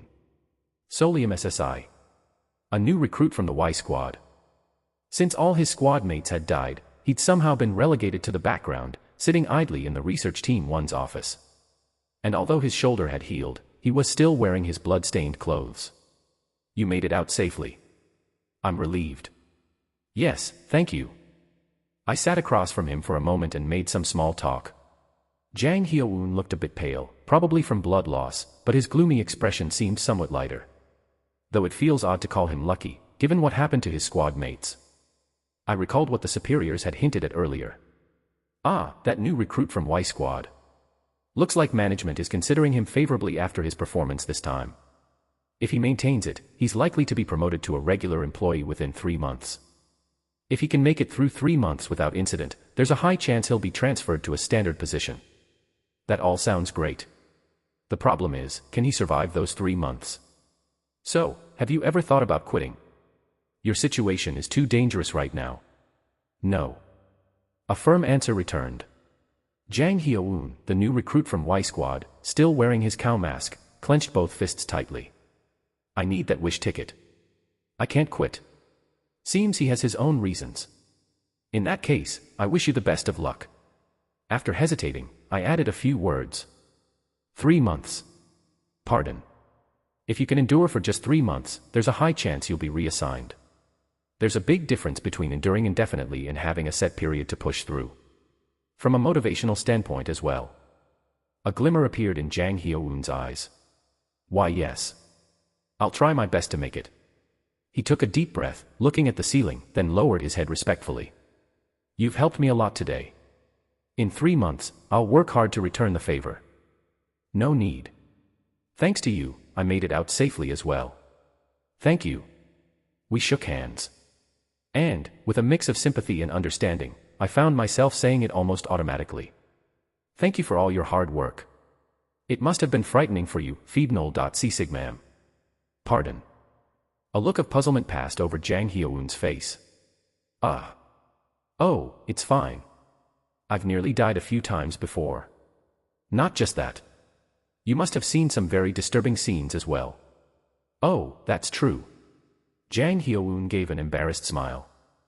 I'm not great with blood or organs. I keep fainting or my legs give out. I see. Hold on. The definition of disturbing scene seems to have narrowed down quite a bit just now. No way. Hyo-eun SSI, does that mean that supernatural phenomena or ghosts don't bother you? Yes. Those things don't bother me at all. It's just that I tend to think, oh, so that's what it is, yes. Unless someone gets severely injured, I don't feel much about it. So he's not a coward. Thank you for your concern. Oh, that's right. Solium SSI, did you happen to talk to that person in the new recruit group chat? Oh. Why you're not in there? There's a new recruit group chat. Chapter 26.2. So he wasn't a fellow member of the Cowards Club. And there was a rookie group chat that I wasn't a part of. I returned home to the company dorm in a troubled state, showered, and came back out. Two shocking truths left a lingering sting at the back of my mind. What a long day. I'd received the new recruit chat link from that traitor, Jang Hyo-eun SSI, so I'd need to check that out later. But there was something of higher priority to look into first. I should check the tattoo on my wrist. Several possibilities crossed my mind, but fortunately, there was someone I could casually ask about it. Good friend. I sat on the bed and pulled the plush doll keychain from the front pocket of my suit. Then I called out. Braun. But there was no answer. Just as expected. It was said that once back in reality, the doll would appear as a regular plush toy. The good friend will accompany you in daily life, but it will be like a shy doll. Treat it properly. It remembers everything. So, it wasn't just keeping quiet and blending in at the company, it actually couldn't speak in this state. But there was still a way to talk to the good friend outside of ghost stories. I just need to turn reality into a ghost story. I recalled a method from the Dark Exploration records. Talking with the good friend. Number 1, use darkness, a lighter, and shadows. Honestly, it was a bit creepy, but here goes. I leaned down beneath the bed. Then, I propped the good friend against the inside of the right bed leg. Next, the light. I'd quit smoking ages ago, so I didn't have a lighter, but I substituted with my phone flashlight. Placing it on the floor to cast a narrow beam on the bed leg, I turned off the room light. Click. I sat on the bed in the pitch dark. This is kind of creepy. A chill ran down my spine, so I pulled the blanket over myself. There's no need to feel embarrassed. I'm alone, after all. Though I might not be alone much longer. I looked up, and the flashlight under the bed cast a massive shadow of the plush doll on the wall. Soon, the shadow of the plush doll leaning against the bed leg began to sway along with the light. As if it were stirring awake. If I watched carefully, holding my breath, a voice would soon follow. A voice that sounded almost like an illusion. Friend. Braun. The host had awoken. I see you made it out safely from that strange theme park. Congratulations. Thank you. Braun seemed to be recalling, almost like replaying a tape, the rough outline of what had happened to me since I left the ghost story. So this is what it means to remember everything. Right, you've clocked out, friend. Are you home to rest now? Oh, it's quite a cozy place. Thank you, sir. Though, technically, this wasn't my home but a company dorm. Now that I think about it, Mr. Roe dear, you're speaking to me very formally. Friends don't need to speak like that, you know. Braun, you're speaking quite formally yourself. Haha, I can't help it. It's an occupational hazard. I swallowed back the words. I, too, am a rookie at this crazy ghost story company with an occupational hazard. The friendlier this plush doll became, the safer and more powerful it would be. All right. Then I'll speak more casually from now on. Since we're friends. Oh, that's great. 1. The shadow of the doll shook, as if nodding cheerfully. Good, now, to the main point. I actually have something to ask my friend. Oh. Then how about we take turns asking each other questions? But we must answer each question. It'll be like a game. That sounds so fun. Stop making it sound like a ghost story. Sure. That sounds fun. But I forced myself to respond agreeably. Feels like I'm working overtime. Gotta stay strong. What I wanted to ask is this. I immediately raised my left hand and lowered it under the bed, making sure the black letters, like a tattoo on my wrist, were clearly visible to the plush doll in front of me. When the membership wristband burned up, this mark was left behind. A moment of silence. And then, "This is Latin." An odd mix of fascination and absorption was evident in his tone. The voice dropped lower. "Socius. It means companion, member, or kin. The versatility of Latin. I know that much. I'd looked it up on a dictionary app on the way back.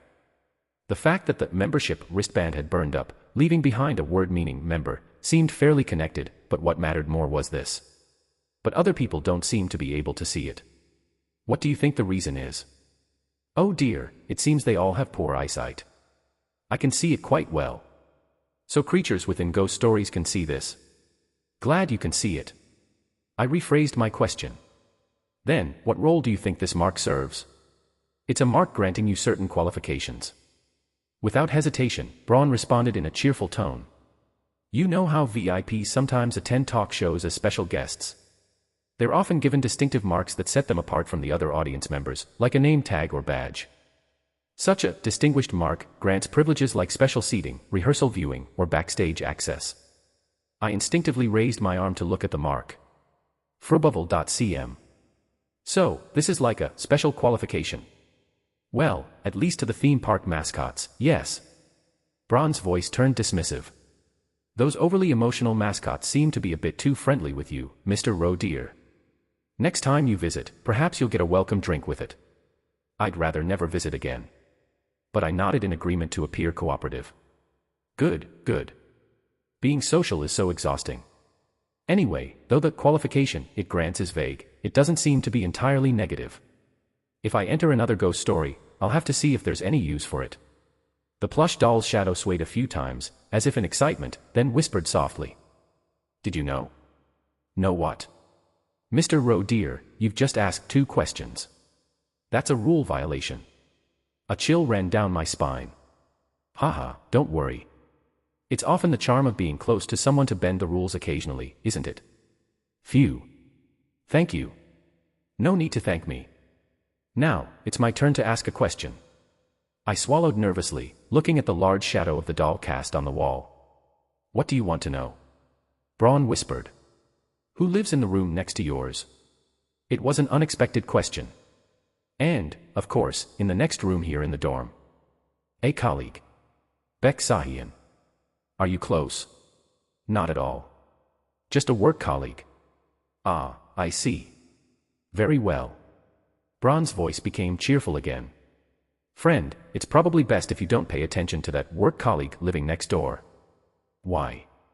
Because he'll drop dead soon. Chapter 26.2. So he wasn't a fellow member of the Cowards Club. And there was a rookie group chat that I wasn't a part of. Ha. I returned home to the company dorm in a troubled state, showered, and came back out. 2 shocking truths left a lingering sting at the back of my mind. What a long day. I'd received the new recruit chat link from that traitor, Jang Hyoun SSI, so I'd need to check that out later. But there was something of higher priority to look into first. I should check the tattoo on my wrist. Several possibilities crossed my mind, but fortunately, there was someone I could casually ask about it. Good friend. I sat on the bed and pulled the plush doll keychain from the front pocket of my suit. Then I called out. Braun. But there was no answer. Just as expected. It was said that once back in reality, the doll would appear as a regular plush toy. The good friend will accompany you in daily life, but it will be like a shy doll. Treat it properly. It remembers everything. So, it wasn't just keeping quiet and blending in at the company, it actually couldn't speak in this state. But there was still a way to talk to the good friend outside of ghost stories. I just need to turn reality into a ghost story. I recalled a method from the Dark Exploration records. Talking with the good friend. Number 1, use darkness, a lighter, and shadows. Honestly, it was a bit creepy, but here goes. I leaned down beneath the bed. Then, I propped the good friend against the inside of the right bed leg. Next, the light. I'd quit smoking ages ago, so I didn't have a lighter, but I substituted with my phone flashlight. Placing it on the floor to cast a narrow beam on the bed leg, I turned off the room light. Click. I sat on the bed in the pitch dark. This is kind of creepy. A chill ran down my spine, so I pulled the blanket over myself. There's no need to feel embarrassed. I'm alone, after all. Though I might not be alone much longer. I looked up, and the flashlight under the bed cast a massive shadow of the plush doll on the wall. Soon, the shadow of the plush doll leaning against the bed leg began to sway along with the light. As if it were stirring awake. If I watched carefully, holding my breath, a voice would soon follow. A voice that sounded almost like an illusion. Friend. Braun. The host had awoken. Ah, I see you made it out safely from that strange theme park. Congratulations. Thank you. Braun seemed to be recalling, almost like replaying a tape, the rough outline of what had happened to me since I left the ghost story. So this is what it means to remember everything. Right, you've clocked out, friend. Are you home to rest now? Oh, it's quite a cozy place. Thank you, sir. Though, technically, this wasn't my home but a company dorm. Now that I think about it, Mr. Roe dear, you're speaking to me very formally. Friends don't need to speak like that, you know. Braun, you're speaking quite formally yourself. Haha, I can't help it. It's an occupational hazard. I swallowed back the words. I, too, am a rookie at this crazy ghost story company with an occupational hazard. The friendlier this plush doll became, the safer and more powerful it would be. All right. Then I'll speak more casually from now on. Since we're friends. Oh, that's great. 1. The shadow of the doll shook, as if nodding cheerfully. Good, now, to the main point. I actually have something to ask my friend. Oh. Then how about we take turns asking each other questions? But we must answer each question. It'll be like a game. Ah, that sounds so fun. Stop making it sound like a ghost story. Sure. That sounds fun. But I forced myself to respond agreeably. Feels like I'm working overtime. Gotta stay strong. What I wanted to ask is this. I immediately raised my left hand and lowered it under the bed, making sure the black letters, like a tattoo on my wrist, were clearly visible to the plush doll in front of me. When the membership wristband burned up, this mark was left behind. A moment of silence. And then. This is Latin. An odd mix of fascination and absorption was evident in his tone. The voice dropped lower. Socius. It means companion, member, or kin. The versatility of Latin. I know that much. I'd looked it up on a dictionary app on the way back. The fact that the membership wristband had burned up, leaving behind a word meaning member, seemed fairly connected, but what mattered more was this. But other people don't seem to be able to see it. What do you think the reason is? Oh dear, it seems they all have poor eyesight. I can see it quite well. So creatures within ghost stories can see this. Glad you can see it. I rephrased my question. Then, what role do you think this mark serves? It's a mark granting you certain qualifications. Without hesitation, Braun responded in a cheerful tone. You know how VIPs sometimes attend talk shows as special guests. They're often given distinctive marks that set them apart from the other audience members, like a name tag or badge. Such a distinguished mark grants privileges like special seating, rehearsal viewing, or backstage access. I instinctively raised my arm to look at the mark. Frububble.cm. So, this is like a special qualification. Well, at least to the theme park mascots, yes. Braun's voice turned dismissive. Those overly emotional mascots seem to be a bit too friendly with you, Mr. Roe dear. Next time you visit, perhaps you'll get a welcome drink with it. I'd rather never visit again. But I nodded in agreement to appear cooperative. Good, good. Being social is so exhausting. Anyway, though the qualification it grants is vague, it doesn't seem to be entirely negative. If I enter another ghost story, I'll have to see if there's any use for it. The plush doll's shadow swayed a few times, as if in excitement, then whispered softly. Did you know? Know what? Mr. Roe dear, you've just asked 2 questions. That's a rule violation. A chill ran down my spine. Haha, don't worry. It's often the charm of being close to someone to bend the rules occasionally, isn't it? Phew. Thank you. No need to thank me. Now, it's my turn to ask a question. I swallowed nervously, looking at the large shadow of the doll cast on the wall. What do you want to know? Braun whispered. Who lives in the room next to yours? It was an unexpected question. And, of course, in the next room here in the dorm. A colleague. Beck Sahian. Are you close? Not at all. Just a work colleague. Ah, I see. Very well. Braun's voice became cheerful again. Friend, it's probably best if you don't pay attention to that work colleague living next door. Why? Because he'll drop dead soon. Chapter 27.1. Beck Sahian. You morons. If one eye is all it takes to escape, just do it already. My coworker, the one who caused that commotion on the subway. He's also a notable figure in the dark exploration records and will probably keep leaving his mark on his way up to assistant manager. What? He'll die. Suddenly, a keychain plushie from a creepypasta just sentenced Beck Sahian to death. Reflexively, I couldn't help but ask this question. Why? But I know a future where he's promoted up to assistant manager. Ah, it's a classic. Really classic. Mr. Roe dear, have you ever seen movies like that? Movies. Yes. The kind with a serial killer in them. Ah, please. In popular media, there are certain typical targets who end up as victims. Blondes, college students, hitchhikers, or those wearing something like red shoes, these kinds of noticeable symbols. And do you know what the most classic and foolproof victim selection is? The shadow of the plush doll whispered. It's picking up something that belongs to the killer. The large black shadow cast on the wall pointed beyond it. Your work colleague picked up an item, and now he's going to die in a brutal way. Ha, seriously. Anyway, thanks for the warning. You're most welcome. As politely as possible, I told him that I needed to sleep for work tomorrow, and thankfully, my good friend gladly understood my situation. Goodness, it must have been a tiring day. May you sleep soundly and have sweet dreams. That seems unlikely. And you contributed to that disaster. Adios.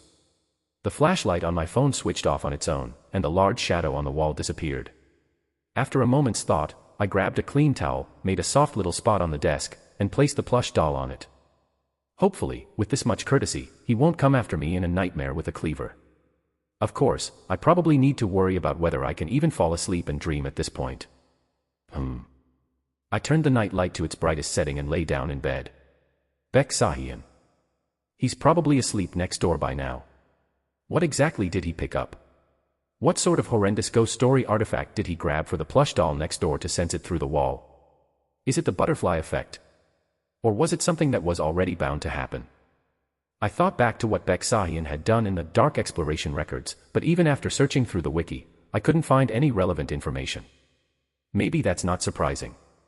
If it happened outside of work, it might not have been documented. Hugh. If I go knocking on his door in the middle of the night, he'll probably have a heart attack, won't he? Besides, I'm not exactly eager to voluntarily approach something scary enough to put me on a serial killer's target list. Honestly, he's not even the type of roommate I'd risk my life to warn. But now that I know, giving him at least a warning is the right thing to do. An indirect way to reach out. Got it. It also ties into what I was going to do next. I lay in bed and checked my phone messenger. Jang Hyoan, this is the rookie group chat. Please join using this link. Thank you. Link. A colleague from Y Squad had sent it. With a sigh, I clicked the link. Field Exploration Team Batch 17 chat room. It was an open KakaoTalk chat. The reason for this setup probably had something to do with reducing the emotional impact when news of a death came through, as it wasn't linked to personal contacts. In any case, everyone used their names for their profile names, so identifying people wouldn't be a problem. I'd better set mine to my name and enter freewebnov.com. Kim Solium has joined. And as I began to type a greeting. Whoa. Dang. Is it really you, Kim Solium SSI? Welcome happy face. It's really you. May I ask who gave the invite? Even before I could write a greeting, intense reactions poured in.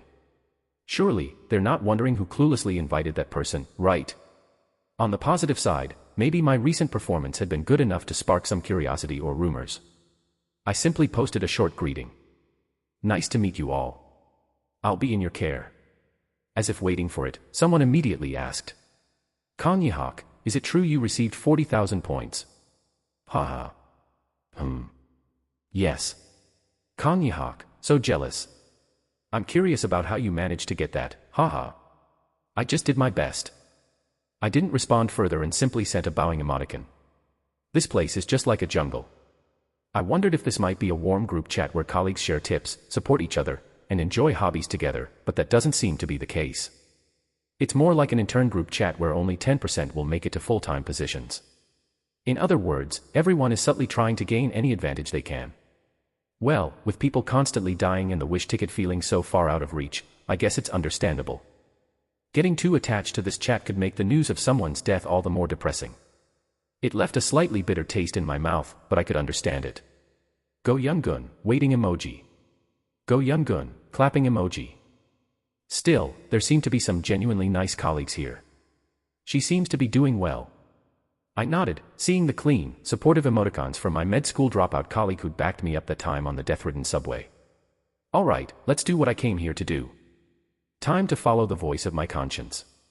I found Beck Sahian's profile in the group chat and initiated a one-on-one open chat with him. And I wrote, "Watch out for serial killers." The number 1 serving as an unread mark disappeared in a second. But no reply came. Maybe he feels a bit guilty himself. If he feels guilty, he'll be careful.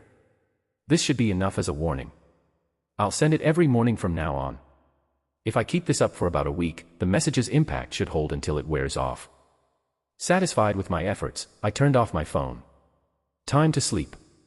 Whether I'll actually manage to sleep is uncertain, but I should at least try. I have work tomorrow, sob. If only the company would explode. I lay there, feeling the weight of the sad reality that, given the company's nature, I'd still have to show up for work. I ended up staying awake all night.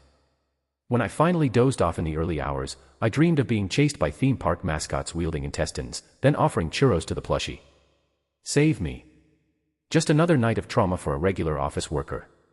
The news I heard the next day, however, was anything but ordinary. T/N, Selim slowly and methodically driving Sahian insane with his antics is just so hilarious to me LMAOO.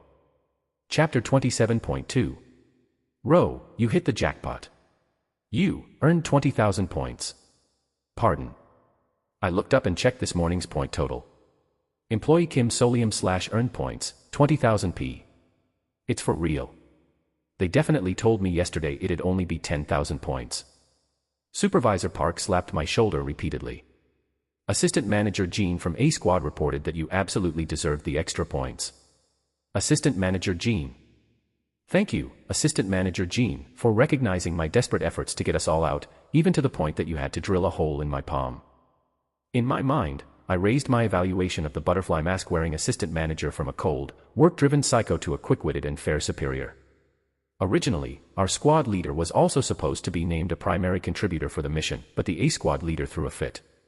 Well, honestly, I could see why she would react that way from her perspective. Did I benefit unintentionally from the fallout? Not sure if I should feel pleased, but I'll accept it gratefully. Anyway, Ro, it's a big win for you. You've already broken the fastest point-earning record since joining.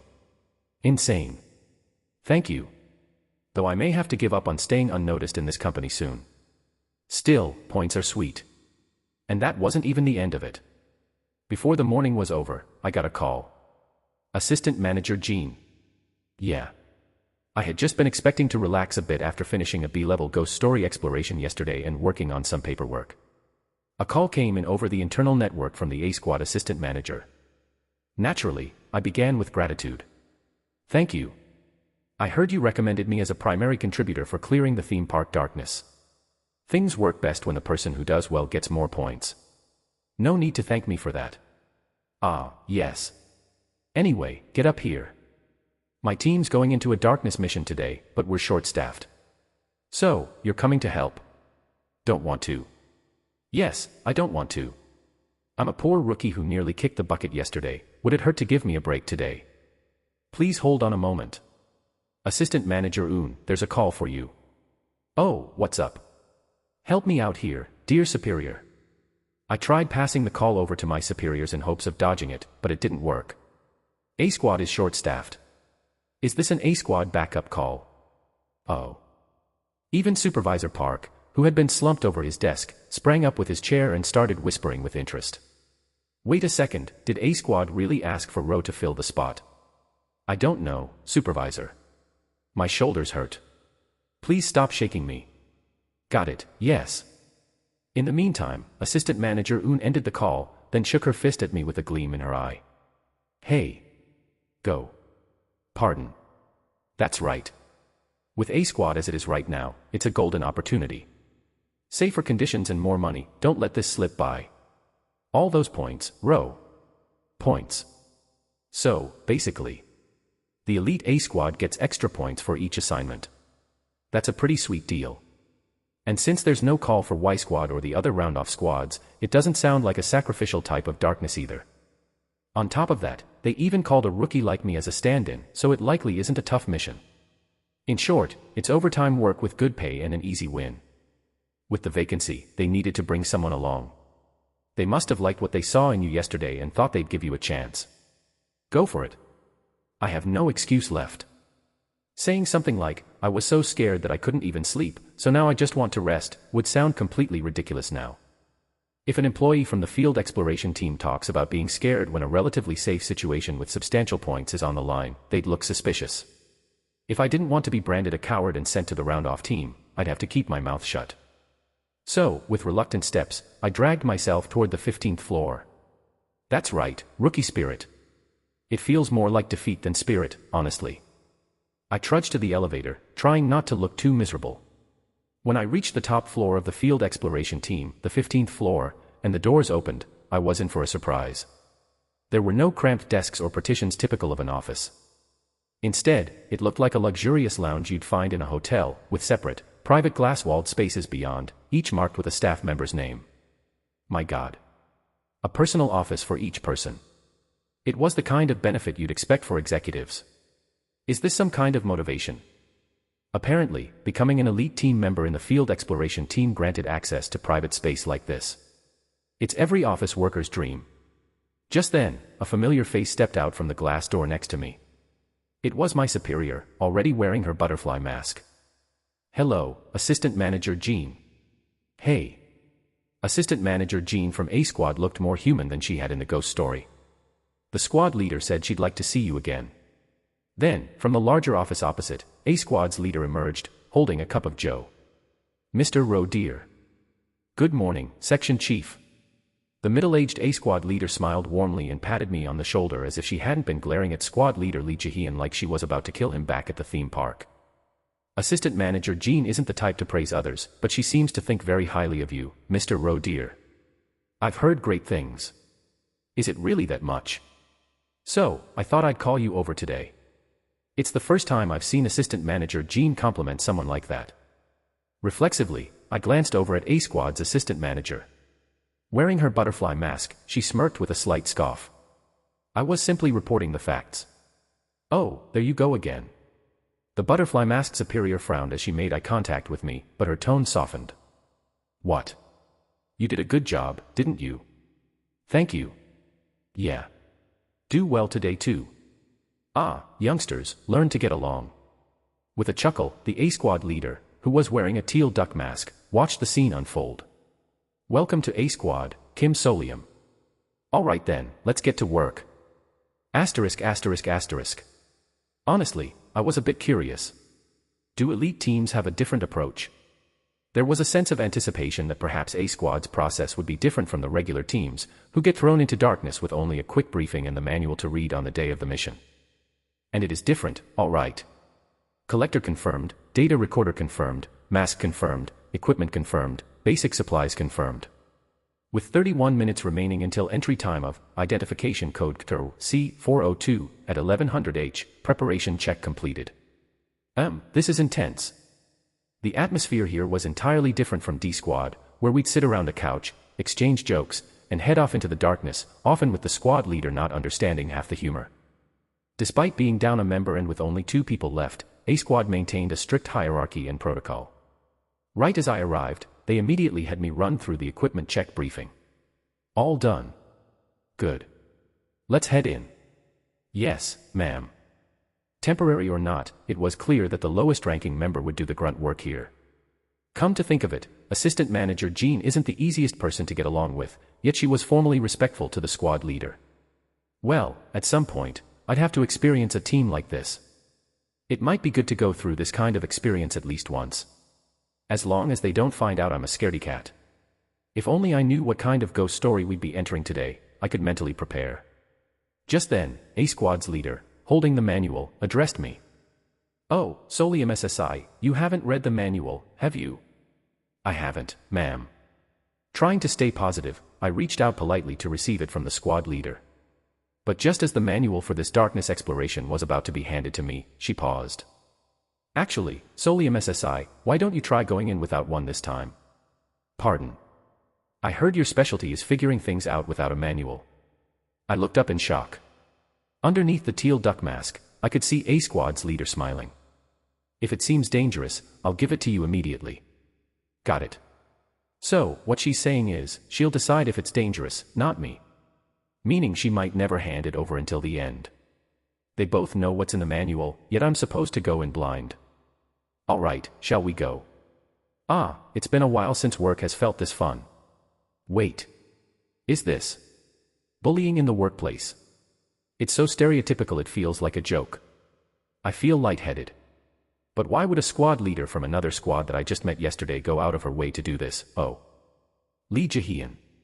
Could it be that our D Squad's lizard chief really rubbed her the wrong way, and now she's taking it out on me, his rookie? Why must I be dragged into this mess as well? Chapter 28.1. As I prepare to enter a creepypasta with A Squad, let's go over what I need to keep in mind. Stipulations. 1. I must not let them find out that I'm a coward. 2. I must not reveal that I already know the correct strategy to use.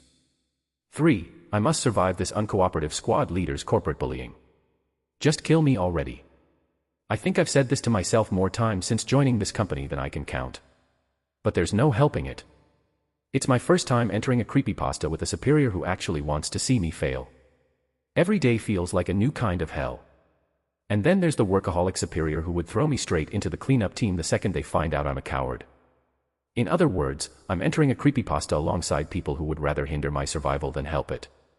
Maybe the only way out is to scrape together enough points and use a wish ticket to escape from here. And the creepypasta we're entering this time is just as anxiety-inducing, filled with misleading clues. How does the place look to you? It seems like an abandoned factory, ma'am. A dark, oil-smelling abandoned factory. Do you know how many creepypastas in the dark exploration records involve abandoned factories? At least dozens.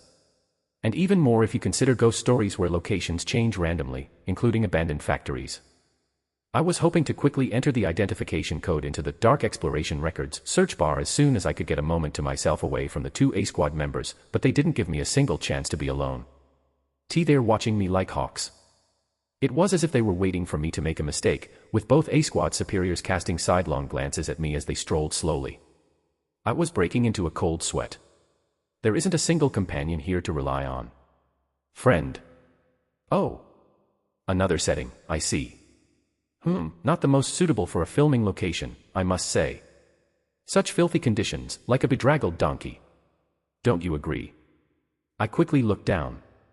The voice was coming from the keychain plushie, good friend, in my pocket. Braun. I do have a cooperative companion. Wait, we're standing right next to my two A Squad superiors, and if you just start talking openly like that. Oh dear, are you worried our precious friendship might be disturbed? Fret not. Those who are not friends have no right to hear my voice. Who? So, no one else can hear him talking. Now that I think of it, there were records of the good friend only speaking to its owner. And it's also said to be able to pick up on the mood or surface thoughts of its companion. I felt somewhat reassured and tapped my pocket a few times. Haha, that tickles a little. I'm seriously gonna cry. This situation, where a creepypasta monster is my only source of comfort. Squad leader. There's a door over there. Ah, right. Solium SSI, why don't you go ahead and open it? Solium SSI. Yes, ma'am. Swallowing a scream, I walked up to the rusty door. They don't even bother hiding the fact that they're out to make things hard for me, designating me specifically without even giving me the manual. Goodness. Mr. Roe dear, you look as though you're struggling. Is it an issue of stamina? Shake, shake. I shook my head slightly, hoping it would go unnoticed. Then is it the filthy environment that's troubling you? Shake, shake. Another small shake. Ah, I see. Then it must be that your companions are not quite suited to your preferences. Bingo. This is tough. Both this horrid creepypasta setting and this workplace harassment. Are these bad people tormenting my dear friend? Shake, shake, shake, shake, shake. Oh, I see. Sometimes, there are those who clash with us, like two poles of a magnet. Let's keep going, cheerfully, friend. Now my stomach hurts. On top of everything, I have to balance things so the plush doesn't go berserk. Is this normal? Caught between terror and stomach cramps, I somehow managed to steady myself and grab the rusty door handle. Creak. As the rusty door opened, it revealed the factory's main work area.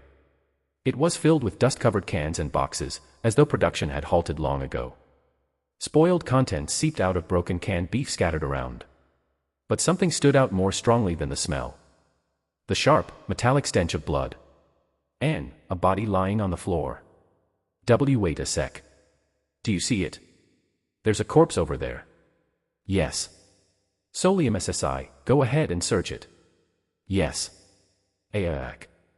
The only thing stopping me from collapsing in tears was the comforting warmth of the keychain plush in my pocket. Abandoned factory, corpse, abandoned factory, corpse. I combed through the Dark Exploration Records wiki in my mind, holding back an unbridled scream as I approached the body. The corpse was sprawled face down on the tracks, wearing a suit. A man in a suit, bleeding from the back of his head. He looked familiar, perhaps because he was around my age and wearing a suit. I'm going crazy. There was no way I could touch him directly. Without taking a single breath, I quickly summoned my special equipment, hovering my hands in the air to examine the corpse from various angles. Thank God it transmitted only pain and not touch, truly, truly a relief. Male, height estimated between the high 170s and low 180s, wearing a suit, with bleeding localized to the back of the head. It appears he was struck by something with a diameter over 10 centimeters. Not bad. Now, flip him over. Yes, ma'am. Kim Solium will remember this moment. I glared at A Squad's leader with all the strength I could muster, holding back a retch as I forced myself to flip the corpse over in one swift motion. The face lay exposed, eyes closed. It was my face, bleeding on the floor. Holy SH, holy fucking shit. These damn ghost stories, seriously. Chapter 28.2. Oh, it looks exactly like Solium SSI, doesn't it? Could it be a trap? Squad leader, maybe it's time to at least give him the basic manual. Oh, sure. I suppose you're right. A Squad's leader looked at me, seemingly weighing the idea, then finally spoke slowly, as if granting a rare favor. Solium SSI, you're inside a story. Think of it as entering a novel or a movie. Yeah, I already figured that out myself. The moment I saw my own corpse, I realized which darkness this was. Dark Exploration Records / Ghost Story. The day I died. A ghost story featured in Dark Exploration Records. Daydream Incorporated Identification Code, CTR C406. A ghost story that pulls the victim into an unsuccessful thriller mystery, making them the sacrificed character. The first witness is always faced with the discovery of their own sacrificial corpse. Exploration records indicate a total of up to 25 entries. It's a creepypasta tailor-made to drive someone to the edge of a mental breakdown. This is a potato. I tried to brainwash myself as best as I could, looking away from the corpse-shaped thing in front of me. Don't use your special equipment. Check it directly. Look carefully and examine every detail. Are you kidding me? No, I can't. I replied without even taking a breath. The eyes behind the teal duck mask narrowed. Oh no. I just talked back to a superior who's already prone to workplace harassment. I need to fix this, pronto. Instinctively, I added more, smoothly following a well-tested routine I'd already used once. There's a faster way to escape. Not again. Why does it always go this way? My work conditions just expanded. Stipulations. 1. I must not let them find out that I'm a coward. 2. I must not reveal that I already know the correct strategy to use. 3. I must survive this uncooperative squad leader's corporate bullying. 4. I must pull off a timed escape. New. Still, the one good thing is that seeing my own corpse allowed me to confirm exactly which creepypasta this is. And the standard strategy for this creepypasta is this. To succeed, restructure the story so that the victim does not die. In this creepypasta, the more you explore, the further back in time you go. So, typically, you'd have to investigate the entire factory, figuring out why my corpse ended up dead and piecing together the story step by step. Failure to alter the story within the time limit will result in the victim's confirmed death. Normally, you'd spend half a day in tense, desperate pursuit, racing against time to avoid the fixed fate of one guaranteed kill. At this rate, my stomach will give out first. My digestive system won't survive this. If there's no shortcut, I'll have to make one. Help me out, Dark Exploration Records. With a total of 25 documented exploration attempts, surely there's a record of someone breaking the pattern with some creative or unconventional approach. Something that might serve as a hint. I quickly scan through records in my mind. Let's see, any unique experiences I can reference. Exploration Record number 21. Entered by Assistant Manager Han So-woon and 2 others. As soon as they entered the ghost story in the form of an abandoned lodge, the squad immediately recognized which story they were in. It was a widely mocked, failed thriller that became a meme online. Responses included ridicule, meme reenactments, bursts of laughter, and spoiler-filled derision. Result, the setting suddenly collapsed, transporting them to a different story, continued in Exploration Record number 22. Testimonies indicate that crying, whimpering sounds were heard. Agu, is this a failed director's poltergeist or something? Even the fragile mentality is spot on. Researcher Kwok Jae-kang. Oh.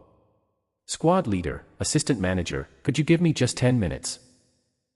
Alright.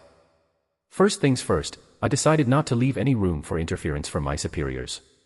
If I wanted to avoid workplace harassment disrupting this, I'd have to handle everything myself, no matter how frustrating or unfair it felt.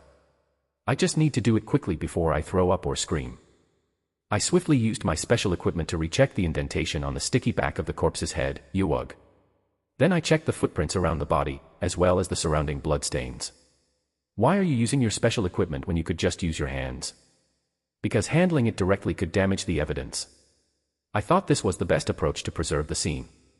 I hadn't realized I had a talent for rapid-fire responses. Evidence. You sound like you're in a detective novel. It's not quite deduction, just a simple guess. Anne. I stood up. I found it. What? The answer. Immediately, I surveyed the area. Naturally, I used my special equipment to do this remotely. Let's see here. In a shadowy corner, partially hidden but not entirely, in a place that would be easy to overlook if you weren't paying attention. There it is. I pulled out a cylindrical object from a musty corner under the shelf. That's a can of food. Yes. There are cans all over the place here, though. Yes. After all, this place does seem like an abandoned canning factory. But this one was different. The can I picked up had a slightly dented edge with bloodstains on it. It was a classic cliché, the hidden in plain sight trope. Oh, Mr. Roe dear. If this were a mystery story, this would be the decisive evidence. The shape matches perfectly with the wound on the head. Exactly. This matches the indentation left by the blunt force trauma on the back of the head. Ah, classic. The weapon was just an everyday object in the background that no one noticed. This is the structure of a typical work of fiction. Right. Anyway, A-Squad's assistant manager seemed to accept this, nodding. So that's the weapon, then.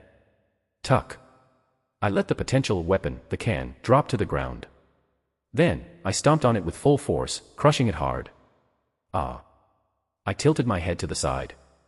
There's no way a human skull would be damaged by something with this level of force. It doesn't add up. Tremble. At that moment, the space around us shook slightly. Chapter 28.3. But no matter how you look at it, it seems like they were struck with a can. That's what I'm saying. I nodded, as if just realizing something. Oh. This can is aluminum. So what? Typically, cans are made of steel. A frown. Why would canned goods be made from aluminum, like a drink can? Could it be? Intriguing. I intentionally paused for dramatic effect. A plot hole. Rattle. At that moment, the cans around me began to tremble slightly. But I ignored it and continued muttering to myself. That's certainly possible. After all, we encounter drink cans more often than canned food, so it wouldn't be too surprising if someone accidentally used the wrong material and labeled it as aluminum. Oh. But then I stopped talking and gave a small, mocking laugh. But, hey. No way. Solium SSI. Anyone could look it up with a quick search, no one would make such a basic mistake. Tricks are the most crucial part of any work of the mystery genre.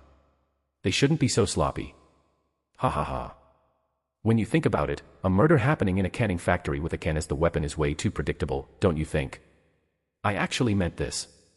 It lacks freshness and surprise. A writer with any sense wouldn't try to pass this off as their big plot twist. Oh, I agree. The space began to shake more violently. Honestly, this is so poorly done. I finished with a bored tone. Even an amateur wouldn't write something this sloppy these days. Boom. After a brief pause. Pop. Pop. Pop. Pop. Cans exploded all around us. What's happening? The space seemed to weep as it melted away, dripping like tears from all the ruptured cans. And then, everything vanished. Just before the last remnants disappeared, there was the sound of someone sobbing, their cry filled with agony. The next moment, we found ourselves back in the familiar, luxurious lounge on the company's 15th floor. Covered in exploded canned meat. We got out. For the first time, A Squad's leader faltered, visibly shaken. The darkness let us out, but why? Wiping chunks of burst canned beef from my face, I answered quietly. It had a mental breakdown. Asterisk asterisk asterisk. After escaping from the creepypasta featuring my own corpse, I cleaned off all the canned beef remains in the shower attached to the office. Then we gathered in the lounge once again. Wow. The rumors were true. You're really known for clearing fast without a manual. It's nothing. This isn't the time to be modest, Solium SSI. The A Squad's leader, having checked that the Dream Essence collector was filling with yellow liquid as expected, turned to look at me with admiration in her eyes. How did you reach this result? Yes, I knew she'd ask this.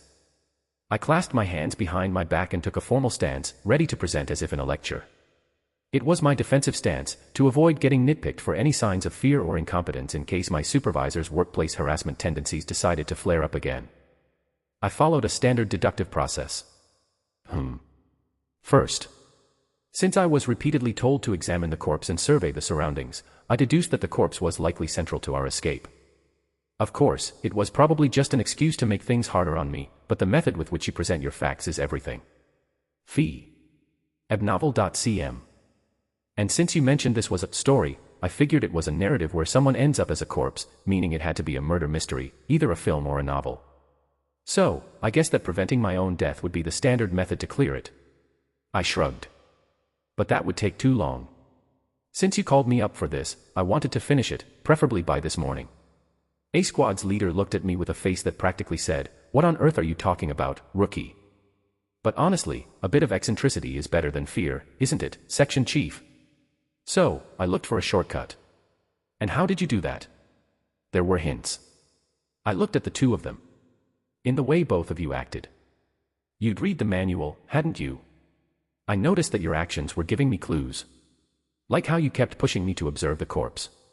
If those hints were intentional, then there were probably even more subtle hints you weren't aware of. I recalled the most crucial clue. Right. Solium SSI, why don't you go ahead? Solium SSI. When we entered the darkness, you called me by my real name. Normally, in creepypastas, it's a strict recommendation not to use real names but to stick with nicknames derived from the masks. There's a risk that real names can be exploited in harmful ways. Yet, A Squad's leader called me Solium instead of Roe Deer. If someone as experienced and elite as her did that, there could only be one reason. She already knew it would be safe. That meant there was no sentient entity in this darkness that could harm me upon hearing my real name. It also implied that, aside from the death that had already occurred, there was no other supernatural interference at play. I added this explanation before continuing. So, realizing I had more freedom, I thought, why not be a bit more aggressive? I decided to attack the story itself and destabilize it. You thought that? Yes. A story loses its meaning if its foundation crumbles. I nodded. So I undermined its plausibility, causing the story to collapse and freeing us. That's all. Their faces were blank, as if processing what I'd just said. You inferred all that not just from the surroundings, but also from our conversation and behavior. Yes, ma'am. Not really. The truth is, I benchmarked off the exploration logs. The setting suddenly collapsed, transporting them to a different story, continued in exploration record number 22. Testimonies indicate that crying, whimpering sounds were heard. Apparently, just mocking the failed story had shattered its mental stability enough for it to reassemble itself into a different story. I figured that if I just steadily dismantled its logic and insulted its creator's self-esteem, the whole thing would unravel, new story and all. And it worked. Yay. Just then, A Squad's leader looked at me and slowly spoke. You explained this, very casually, Solium SSI. Whoops. Well, it's not exactly the standard method. You could call it a shortcut, if you'd like. Did I step on her toes? I quickly added, dropping my head apologetically to show remorse. Hopefully, it would look genuine enough. Of course, I'm prepared to accept any reprimands. Yes, please, just let it be a scolding. I waited quietly, ready for the next wave of workplace harassment. But instead, clap, clap, clap. Applause. I looked up to see A Squad's leader, her teal duck mask now removed, gazing at me with a mix of surprise and satisfaction. You follow rules and orders. But you don't shy away from unconventional means. Excuse me? Very good. That's exactly the type of person we're looking for. Me. Solium SSI. You pass. What? There's a vacancy on A Squad. You know that, right? At that moment, I understood. Oh. This wasn't workplace harassment. It was a test. How about you fill that position officially? My God. This was a recruitment test for A Squad. Chapter 29.1. A new hire scouted to the elite team after only a month on the job. Sounds like the title of some self-help book designed to get attention. But this is actually happening for real. What is even going on here? Me, in A Squad. Let's see. Solium SSI, you joined D Squad last month, right? Yes. Let's get in touch with HR and handle it as a temporary assignment, then make it official in 5 months. Right. Then, Assistant Manager Jean. A Squad's leader turned to me with a satisfied smile. For starters, Solium SSI should be promoted to supervisor right away. The official announcement should be out by next week. Oh, my God. This company may not care much about seniority, but there's still a minimum requirement, you know. This is insanely fast-tracked. Of course it is. They're even offering a promotion. This level of pull in the company. No, that's not it exactly. Typically, a potential elite team member would have to go through a couple of promotions, proving themselves in each role before officially getting into the team.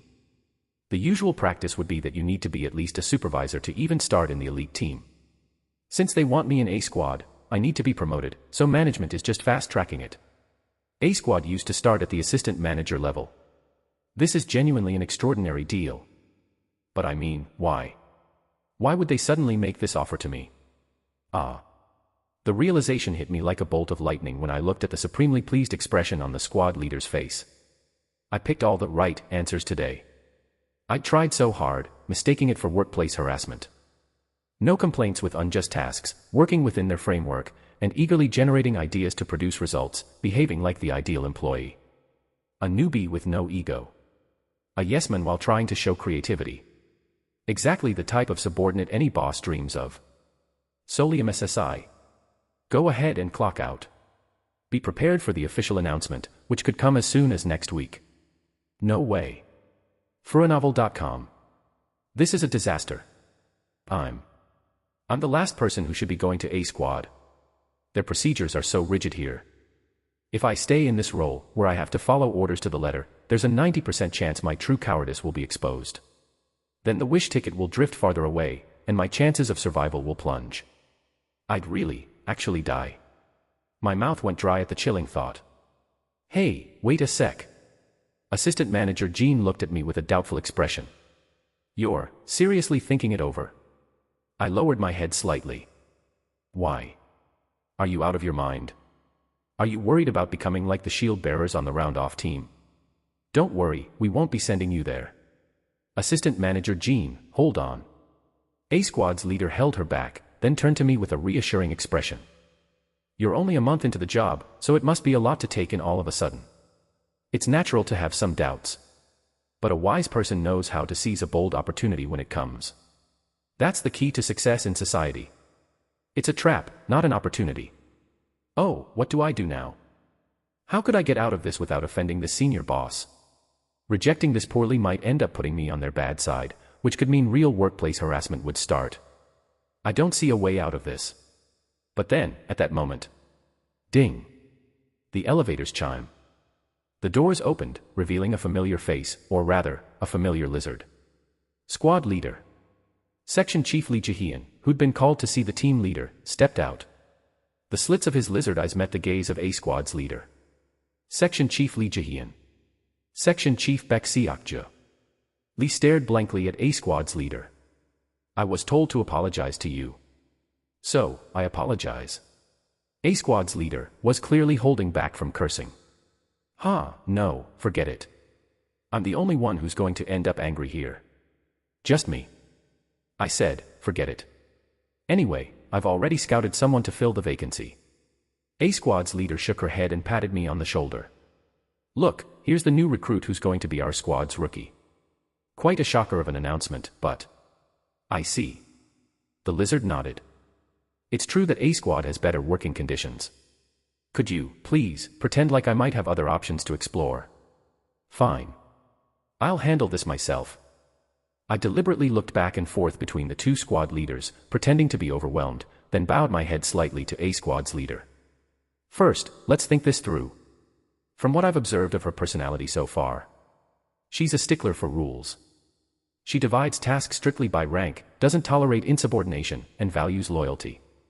Considering she's recruiting someone who's only been here a month, she's willing to take big risks when she decides, but only within her established guidelines. And she's the type who can't stand people going against her. In other words, the quintessential elite middle manager of a traditional, hierarchical conglomerate. If that's the case... I bowed my head. Section Chief Baek, thank you so much for offering me this generous position and seeing potential in a new hire like me. However, I still lack experience. I believe, as a new employee, I need to focus on foundational skills and knowledge. A Squad's leader, staring intently at me, finally spoke up. Solium SSI, do you happen to know the starting base salary for the elite team? Not really. It's 80 million won.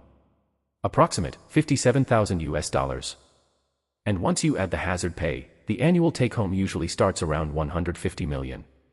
Approximate, $107,000. Hot damn. We're also planning to designate you as a primary contributor for the C-Class darkness you cleared. You managed to clear it so quickly using an innovative approach. I guess. Moreover, you found a method that others might want to try, too. Do you know what that implies? What does it mean? It means the manual might need a complete overhaul. Yes, not just an addition, a full revision. A Squad's leader smiled gently. And when a manual is revised, there's a bonus payout. The amount isn't small. Normally, management isn't keen on handling revisions, but for the elite team, this is an exception. Oh. If you join the A Squad, the process will be much smoother and quicker. You could say it's a matter of trustworthiness. Let's see, the C-Class manual revision fee. With a deliberate pause, A Squad's leader finally revealed the amount. 50 million won. Approximate, $35,000. Today alone, Solium SSI, that's your additional pay. 50 million won. You sure you want to pass up a chance to keep earning this? Chapter 29.2. Wow. Of course not. But I can't die for money. Tears welled up in my eyes. This is nuts. No, Sealim. Let's remember, all the money in this world is just like game money for me. Game money, game money. Right. I made my eyes shine with a bit of melancholy and began talking nonsense. I believe, more important than immediate money, I first need to hone my skills and value. This was insanity. The reason we hone skills and value is to earn more money, so why am I rejecting it? But I kept rambling in a way that perfectly aligned with a 30 years ago corporate manager's mentality. Our ancestors used to say that it's worth even buying hardship when you're young. While I don't fully agree, I think there's a reason that saying exists. Assistant Manager Jean from A Squad looked at me as if I'd lost my mind. But it seemed to resonate with the top boss. A Squad's leader looked thoughtful. She narrowed her eyes at me, then sighed and nodded. Fine. If that's really how you feel. I suppose we can't push it. Wahoo. I thought you were a smart guy, Solium SSI, but maybe you're a bit more naive than I'd assumed. How are you going to make it in this harsh world? Perfect. The tone was slightly chiding, but since it's coming from her, it was practically a compliment. Even though she just couldn't resist adding a bit more. It's good to work hard. But being too pure-hearted isn't great for corporate life. Yes. If I may give you some advice, remember, you don't get through work by clinging to emotions.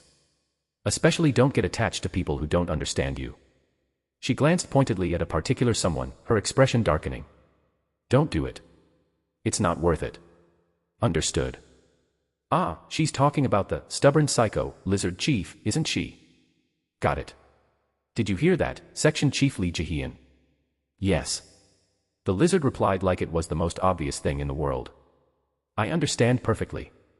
Please stop with the, is this guy for real, look, A Squad leader. Anyway. With a deep breath, A Squad's leader brought the conversation to a close. Good work today. Head on home. Yes, ma'am. Sweet freedom. Thank you. I'll head out now. Finally, I can escape. I eagerly pressed the elevator button. Assistant Manager Jean quickly came up and whispered to me. You idiot. You're going to regret this. D Squad's section chief hasn't even seen a wish ticket yet. Our section chief has already received one. That's fine. I know that lizard guy will eventually make it to team leader. Of course, I couldn't say that, so I went with a compliment. I'm sure you'll get one soon too, Assistant Manager. What? I'll be sure to ask you all about it when that time comes. Assistant Manager Jean looked momentarily startled, then scoffed. You do seem to have some sense. You'll answer, right? Yes. Though it was a verbal promise, from what I could tell of her personality, gruff, yes, but not one to lie or go back on her word. Section Chief, Assistant Manager, thank you both very much for today. Sure, head on home. After expressing my thanks, I pressed the elevator button and quickly got inside before I could get dragged into anything further. But right on cue, Lizard Chief slipped in right behind me. So he really did come here just to deliver that soulless apology. Going down. As the elevator carried the two of us in silence, Lizard Chief unexpectedly started talking. Kim Solium SSI. Yes. Is there something you want in D Squad? Huh.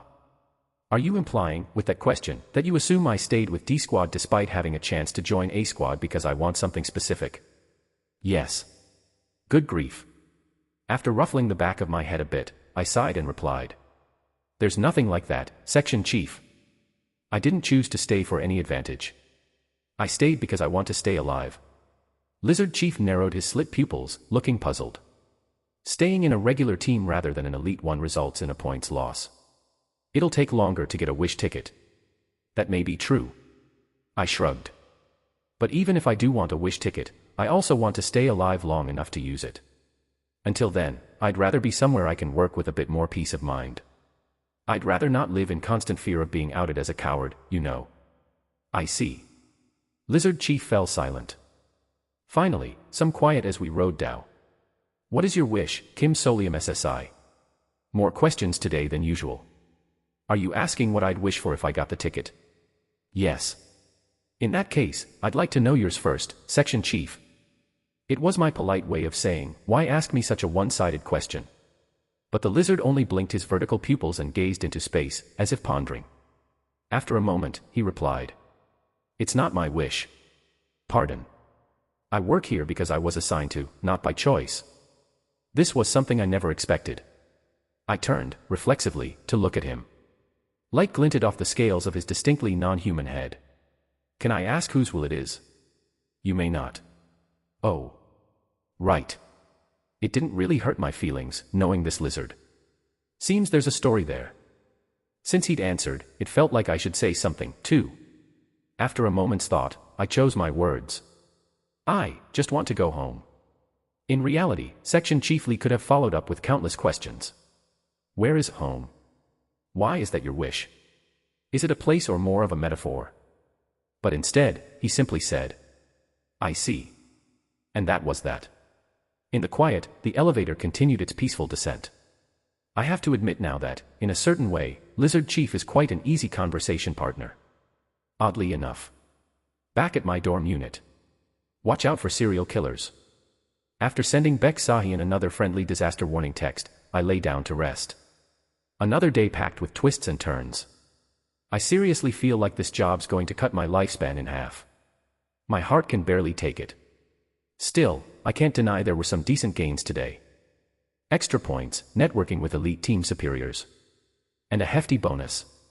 5 million won, Approximate, $3,500. I wonder when it'll hit my account. I've said it's just a game money, but to be fair, that just makes it all the more useful. I'll need it to increase my stats. I could really use more cash for the alien shop. With all these surprise emergencies, I felt the need for more defensive equipment, especially something for mental protection. And the alien shop has exclusive VIP items if you reach that level. Still thinking of today's earnings, I found myself speechless. 5 million won. Oh. Legit, that's the bonus they're putting in a corporate employee's account. It's enough to mess with your sense of monetary value. And yet it still didn't feel like quite enough to get all the items I needed. Any other way to make some cash? BZZZT. My phone vibrated, a new pop-up flashing on the screen. Beck Sahian. No, not this time. Unexpectedly, I'd been invited to a new open chat room. K.Lee. The profile was set to a bright Hawaiian beach and displayed an English name. This feels suspicious. K.Lee. Oh hello, Mr. Employee lol. K.Lee. Need some extra cash. Ooh. Chapter 30.1. The moment I thought about needing some serious cash, a message from an unfamiliar profile asking if I needed money appeared. But this is in the realm of a creepypasta. K.Lee. Mr. Employee. Haha. Blocking and leaving the chat room immediately seemed like the smart choice, but it also felt a bit too stereotypical. Since I'm in a ghost story, I might as well get some ghostly advice. I set my good friend plushie under the bed, turned off the lights, and summoned Braun using the shadow trick, this time with a small flashlight I'd bought on my way home. Oh, friend. Braun snapped to attention with almost no delay this time. After recalling my escape from the previous creepypasta, he seemed rather pleased, quickly grasping the situation. An unfamiliar figure offering a large sum of money. How suspicious.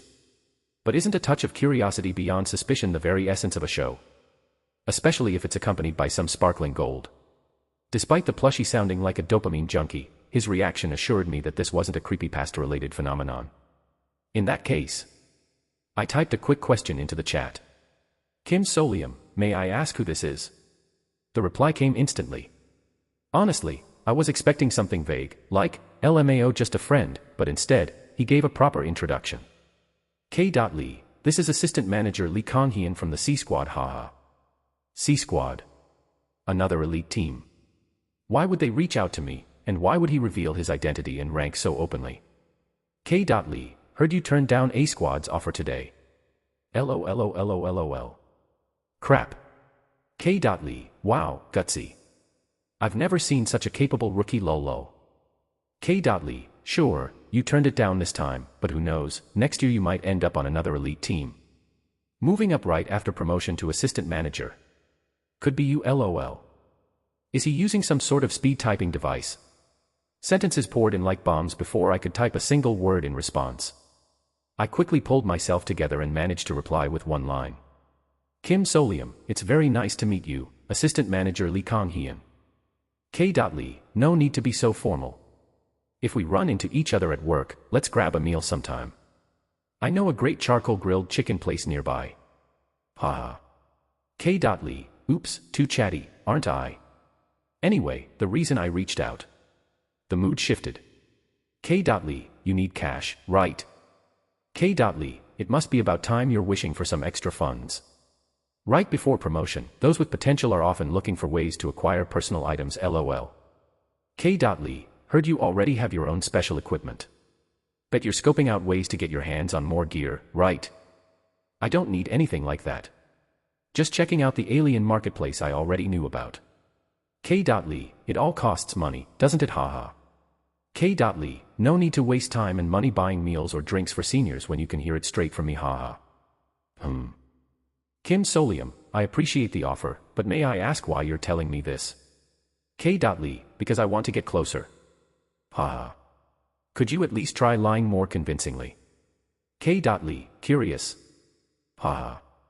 I hesitated for a moment. Goodness. Mr. Roe dear, I can smell a cheap salesman from these words. Hardly someone who'd appear on a reputable channel. But, cheap things have their own uses. If you play him right. I typed out my response. Kim Solium, no thanks. K.Lee. K.Lee, oh, wow, Mr. Employee. You've got a sense of humor. That's fitting for someone breaking records for rapid point accumulation, haha. Kim Solium, I'll just ask my section chief instead. Kim Solium, have a good night, sir. K.Lee, sit JYST. K.Lee, hey wait just a minute. K.Lee, you are not a cousin of section chief Lee Jahian, are you? You've got the same attitude. You might as well just curse at me directly. In any case, since he didn't know my personality well, my bluff seemed effective.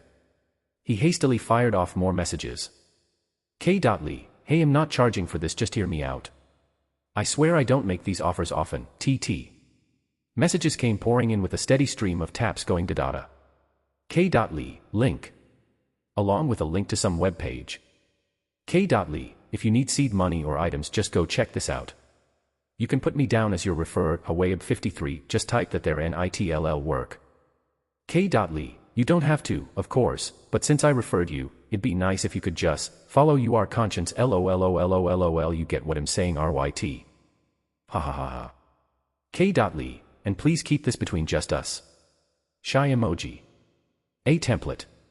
It looked like a copy-paste job if I'd ever seen one.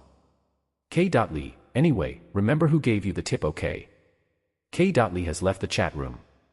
If he was worried about getting in trouble, why reveal his identity? Maybe he wanted me to feel some sense of obligation. I started typing, what kind of site did you send me, sir, but then erased it. Based on what he said about shopping, it seems like some sort of e-commerce site. It wouldn't hurt to explore alternatives to the alien shop. And his wording was intriguing. Seed money, huh? It seemed like it might offer a way to earn some serious money. Is this some kind of exclusive gambling site? Regardless, there was only one way to find out. After safely running a security check to verify the link, I cautiously clicked on it. The screen of my smartphone went pitch black, and text slowly appeared. Salmon. Like salmon swimming against the currents of a flowing river. We swim against this mad world. Psy-world. 1. With an effect that made it look like salmon were swimming across the screen, the words faded, and new text appeared. Membership available, requires referral. This was, in more ways than one, suspicious, but I went ahead and entered the referral ID from the employee who had referred me, creating an account just to check it out. The moment I logged in, I realized what this was. Salmon Market. So it's a second-hand trading site, fee. Abnovel.cm. This was a platform where people could buy and sell items directly to one another, except the listings here involved mystical and occult items or information. Dried mermaid meat for sale, certified by Han Nuri Jade. Looking for bloodlust tile pieces, untainted. $. Rare locations of misfortune vending machines. Verified info available, $. Offering enchanted protective charms. As I clicked around, I quickly got a sense of the site's nature. So, basically, it's full of scams. Chapter 30.2. From the perspective of anyone who's read Dark Exploration records, this was nothing more than random trinkets, meaningless props, or outright misinformation. In short, it felt like a second-hand occult marketplace with minimal professional credibility. I rubbed my forehead. Is this place mostly run by non-professionals? Public platforms inevitably lose their credibility over time. To prevent that requires considerable effort, but this place feels purposefully neglected. Amateurs often pay a high price for trivial items. Just like fans peeling off bits of the stage floor where their favorite celebrity performed. Well, at least that's genuine memorabilia, but here it's all fake. Yet I noticed quite a few expensive transactions had actually been completed. Right. The world at large doesn't officially acknowledge supernatural phenomena. Governments, worried about social disorder, and corporations, wanting to protect trade secrets, investigate paranormal occurrences in secret. But even civilians are frequently affected by these incidents. There's no doubt urban legends and personal encounters circulate within society, so it makes sense that a site like this exists. Judging from the sky-high prices for some items, it's a wild place. One item for $1,000,001. Money's exchanging hands as if they're paying for security deposits. Maybe it's survival anxiety, or maybe the Veblen effect, applies to occult goods too. Could I actually sell something here? If that employee really was an assistant manager in the elite C squad, then Daydream Incorporated employees were likely using this site to sell odd trinkets and information. That, however, made me uneasy. If I cross the line, I'll definitely get flagged for an audit. I needed a secure setup. So, I logged out of my current account and created a new one. As for a username, Blue Friend. Friend. Oh. Did you think of me? My, how touching. Well, I guess so. I just combined whatever came to mind.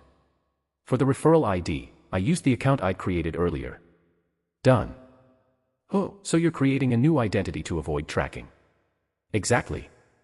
I'll use this account for items a Daydream Incorporated employee shouldn't have or for things that might be flagged during an audit. This way, any purchases can't be tracked back to me. Of course, I'll still leave some transaction records on the first account to avoid raising suspicion. Smart thinking. On that account, I'd trade items that might appear to be within reasonable bounds for a Daydream Incorporated employee. With that settled, it was time to think about what I could actually sell. Reselling items from the alien shop is out of the question. Seeing the amateur level of this site, that'd cause absolute chaos. Anyway, I'm busy enough buying things I actually need there to worry about reselling for profit. I scrolled through the latest posts on Salmon Market, looking for something low-key that I could still sell for a profit. Buying food from paranormal phenomena. Oh. Buying food from paranormal phenomena. For research purposes.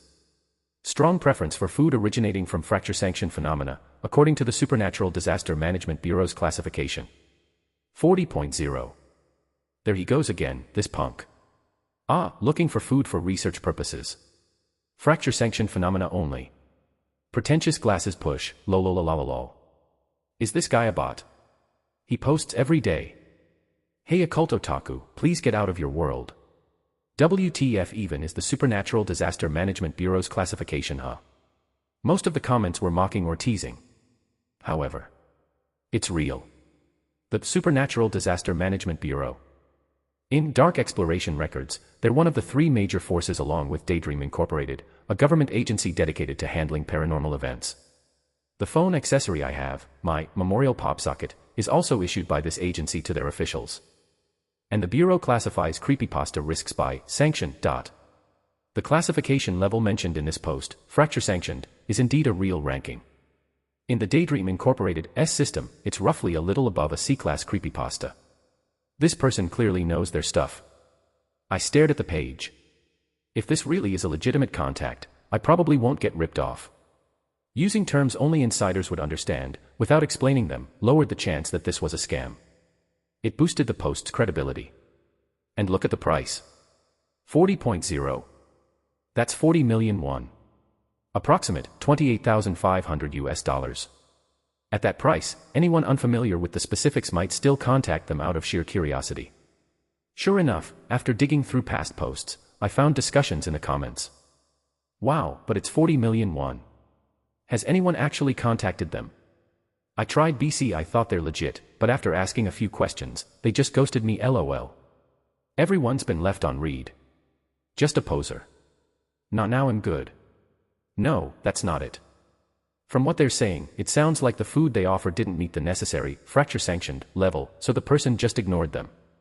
Conveniently, I happen to have something on hand that would likely meet their requirements. A food item with a mysterious origin and unknown effects that I certainly didn't dare to consume myself. Yep, I've got it. In fact, I even had 2 packs. Blue soda churros. A snack gifted by the Blue Dragon mascot at the theme park. That unsavory food. It wasn't that unsavory. Well, either way. Even a good child sometimes needs a bit of funding. The mascot would understand. Blue friend, hello there sir/ma'am, happy face. I have the paranormal origin food item you're looking for. Message sent. Asterisk asterisk asterisk. The next day. It's perfect that it's the weekend.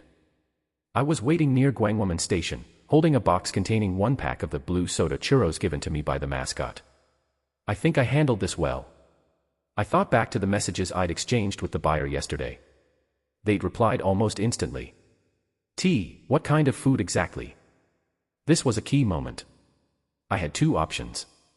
I could show off my expertise, hinting that I knew what the Supernatural Disaster Management Bureau and the fracture-sanctioned level were, to build trust with insider knowledge.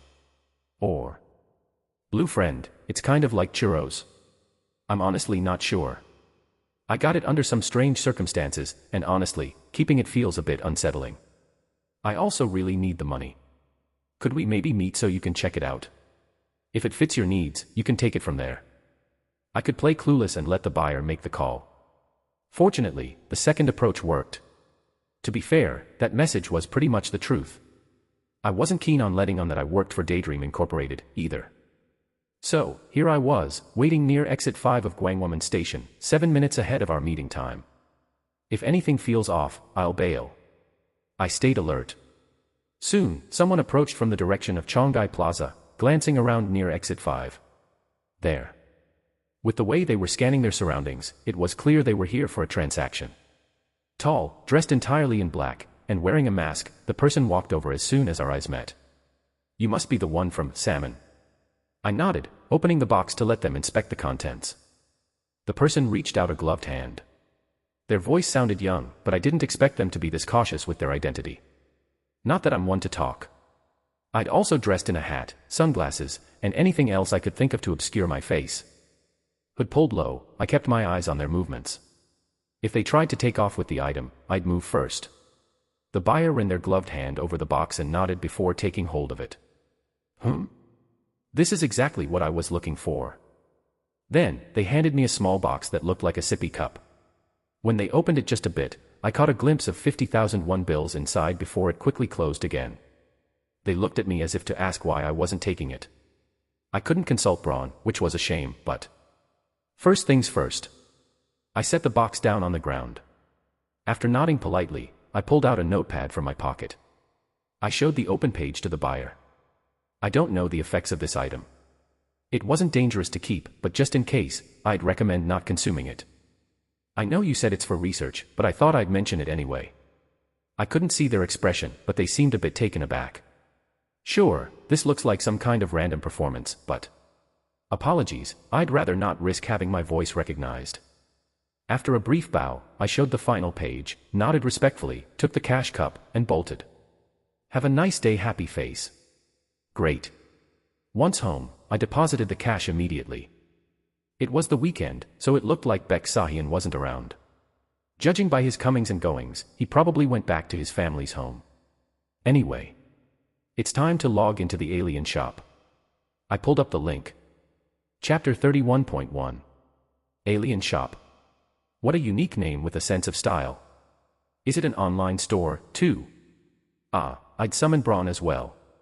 He was thrilled that I'd drawn the curtains in the middle of the day for him and couldn't get over how I'd sold the mascot snack. This friend of mine sure has a low threshold for being touched. To be fair, the mascot had given me 2 packs, and I'd saved one, just in case. Anyway, to answer his question. Yep, it's online. You browse products on a page that looks like a flyer. Aha. Is that so? Braun's cheerful voice echoed. I'm intrigued to see the shop that my friend frequents so often. Space Shopping Mall. Amazing items from outer space. I'll take a look at the items. What is this? This is just a hideous flyer, completely devoid of any aesthetic appeal. Isn't usefulness more important than appearances? My word. Mr. Roe dear, appearances are just as important as the contents. Visual appeal is the first thing that draws in an audience. How could anyone be attracted to such an uninspiring and plain, not to mention ugly, flyer? Sure. With Braun's commentary in the background, I clicked into the site. Alright, Mr. Roe dear, I still have faith in you. Since you said it's worthwhile, I'm sure there's more to see behind the flyer. Items. Blood bathtub, 29,999,999 Korean wons. Mysterious candle kit, 19,999,999 Korean wons. Snow White's apple, 11,999,999 Korean wons. We can help. 66,666,666 Korean wons. Sale, blood-sucking cutlery, 7,999,999 Korean wons. 14,999,999 Korean wons. Braun. No response. I think he fainted.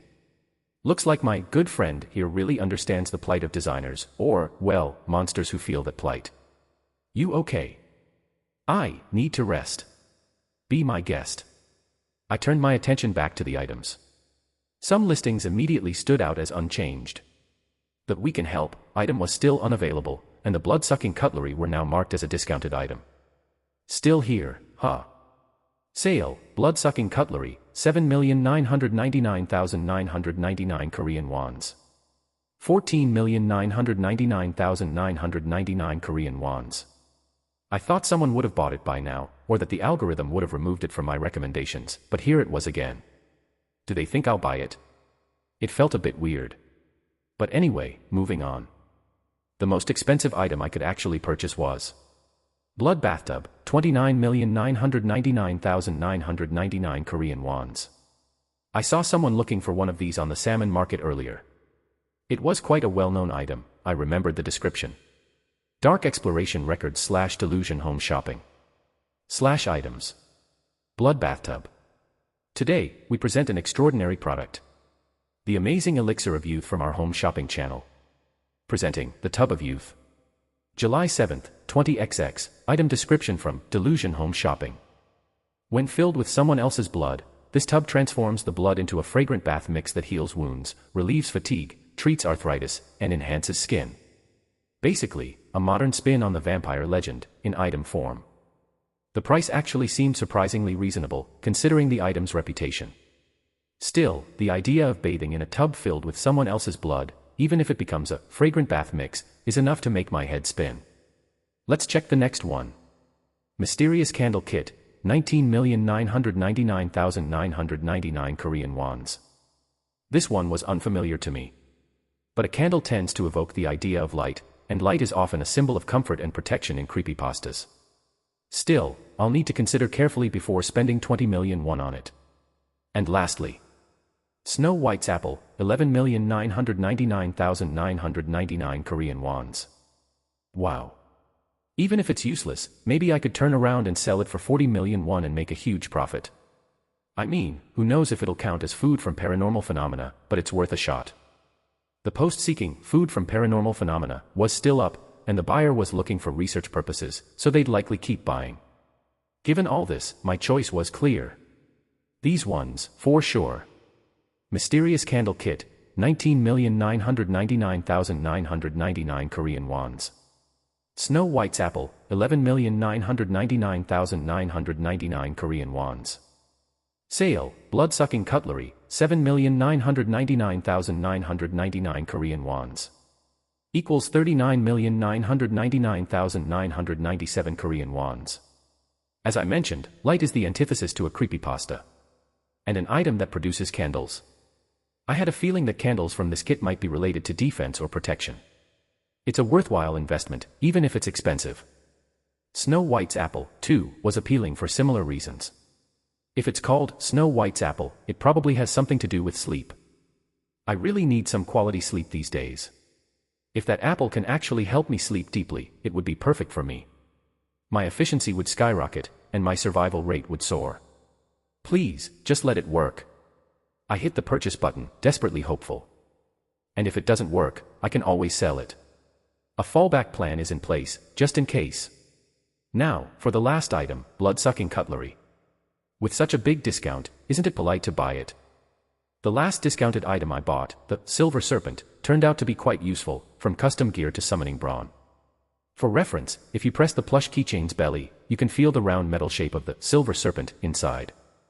I'm not sure how useful the blood-sucking cutlery will be, but they might come in handy for trade or for selling to other employees.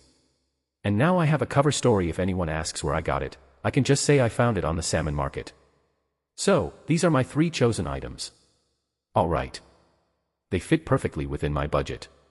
Time to finalize the purchase. Mr. Roe dear.